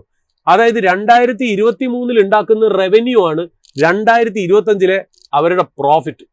അത്രയ്ക്ക് മാത്രം. അതായത് 2-2.5 കൊല്ലം കൂടുമ്പോൾ മുമ്പേ ഉണ്ടാക്കിയ റവന്യൂ അവരിപ്പോ പ്രോഫിറ്റ് ആയിട്ട് ഉണ്ടാക്കുന്നു എന്നുള്ള ഈ എഴുതിത്തള്ളലും ഒക്കെ കഴിഞ്ഞിട്ട് ഒന്ന് ആലോചിച്ച് നോക്കുക എന്തോരം ഗ്രോത്ത് ആണ് ആ കമ്പനിക്ക് ഉണ്ടാവണേ എന്നുള്ളത്. ഇപ്പൊ ഉദാഹരണത്തിന് പറയാം, ചെറിയൊരു കാര്യം, ഹർ ഹര വീർ മല്ലു എന്ന് പറയുന്ന ഒരു സിനിമയിലെ 2 പാട്ടുണ്ട്. ഇത് തെലുങ്കു പാട്ടാണ്.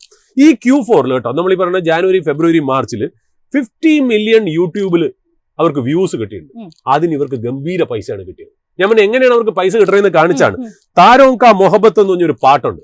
അതുണ്ടല്ലോ 2006 ഒരു സിനിമയിലെ പാട്ടാണ്. പക്ഷെ അടുത്ത കാലത്ത് അതിനെ ബേസ് ചെയ്ത് ഒരുപാട് റീലും യൂട്യൂബ് ഷോർട്സും ആ റീലും ഈ ഷോർട്സും ഹിറ്റ് ആയതോടുകൂടി ഇവർക്ക് 2006 പാട്ടിനാണ് ഇപ്പൊ ഒരുപാട് കിട്ടിയത്. അതായത് പഴയ പാട്ടുകൾ യൂസ് ചെയ്യുമ്പോൾ പോലും ഇവർക്ക് പുതിയതായിട്ട് കിട്ടണമെന്നുള്ളൂ. ഈ കമ്പനിയുടെ പ്രത്യേകത, ഡെപ്റ്റ് ഒട്ടും തന്നെ ഇല്ല. 270 കോടി ക്യാഷ് ആണ് അവരുടെ ബാലൻസ് ഷീറ്റിൽ ഇരിക്കുന്നത്. അതായത് ഇവരുടെ വേറൊരു പ്രോബ്ലം എന്ന് വെച്ചാൽ മാനേജ്മെന്റ് ഗൈഡ് ചെയ്ത് 30% ഗ്രോത്ത് ആട്ടോ, നല്ല ഫാബുലസ് ഗ്രോത്ത് ആണ്. പക്ഷെ ഒറ്റ കാര്യം മാത്രം ഒന്ന് സൂക്ഷിക്കുക, 640 രൂപയ്ക്കാണ് ട്രേഡ് ചെയ്യണമെങ്കിലും ചില്ലറ വാല്യുവേഷനിലല്ല അത് ട്രേഡ് ചെയ്യണം. അത് എന്തുകൊണ്ട്? ഈ ക്വാളിറ്റി ഒക്കെ ഉള്ളതുകൊണ്ടാണ് വളരെ ഹൈ വാല്യുവേഷനിൽ അത് ട്രേഡ് ചെയ്യണം എന്നുള്ളത്. മാർക്കറ്റ് ക്യാപ്പ് ഏതാണ്ട് 8000 കോടിയാണ് അതിന്റെ മാർക്കറ്റ് ക്യാപ്പ്. 50ഓളം P, 49 Pയിലാണ് അത് ട്രെയിലിംഗ് 12 മന്ത്സിൽ തന്നെ അവർ ട്രേഡ് ചെയ്യണം എന്നുള്ളത്. ഒരു ചീപ്പല്ല എന്നുള്ള, ബട്ട് ഹ്യൂജ് പൊട്ടൻഷ്യൽ ആണ്. നല്ല ഒരു ഡിവിഡൻഡ് പേയിങ് കമ്പനിയാണ്. ഇതേപോലെ ബൈബാക്ക് ഒക്കെ ചെയ്യുന്നതാണ്. അതുകൊണ്ട് ഈ കമ്പനി ഒന്ന് വാച്ചസിലേക്ക് വെക്കണം. ടിപ്സ് മ്യൂസിക്, പണ്ട് എന്താ ടിപ്സ് ഇന്ത്യ എന്നുണ്ടായിരുന്നു അതിന്റെ പേരും തോന്നുന്നു. ഏതാണ്ട് 650 ലെവലിലാണ് അത് ട്രേഡ് ചെയ്യുന്നത്. ഫാന്റാസ്റ്റിക് ക്വാളിറ്റി ബിസിനസ് ആണ്. ഒരു ന്യൂ ഏജ് രീതിയിലുള്ള റവന്യൂ ആണ് അവർക്കുള്ളതെന്നുള്ള സ്പോട്ട്ലൈറ്റിലേക്ക് നമ്മളൊന്ന് പ്രേക്ഷകരുടെ മുന്നിൽ പരിചയപ്പെടുത്തുന്നു മാത്രം. ടിപ്സ് ഇൻഡസ്ട്രീസ് ആണ് ഇന്ന് സ്പോട്ട്ലൈറ്റിലേക്ക് നമ്മൾ കൊണ്ടുവന്ന സ്റ്റോക്ക്. ഇന്ന് 3% കൂടുതൽ ഒരു മുന്നേറ്റം രേഖപ്പെടുത്തിക്കൊണ്ട് 673 രൂപയിലാണ് സ്റ്റോക്ക് ട്രേഡ് ചെയ്തത്. ഏതായാലും ഇന്നത്തെ ഒരു ഓപ്പണിംഗ് ആഴ്സിന്റെ സെഷൻ ഇവിടെ വൈൻഡപ്പ് ചെയ്യുകയാണ്. കൂടുതൽ അനാലിസിസും അപ്ഡേറ്റ്സും ഒക്കെ ആയിട്ട് നമുക്ക് അടുത്ത ദിവസങ്ങളിൽ വീണ്ടും കാണാം.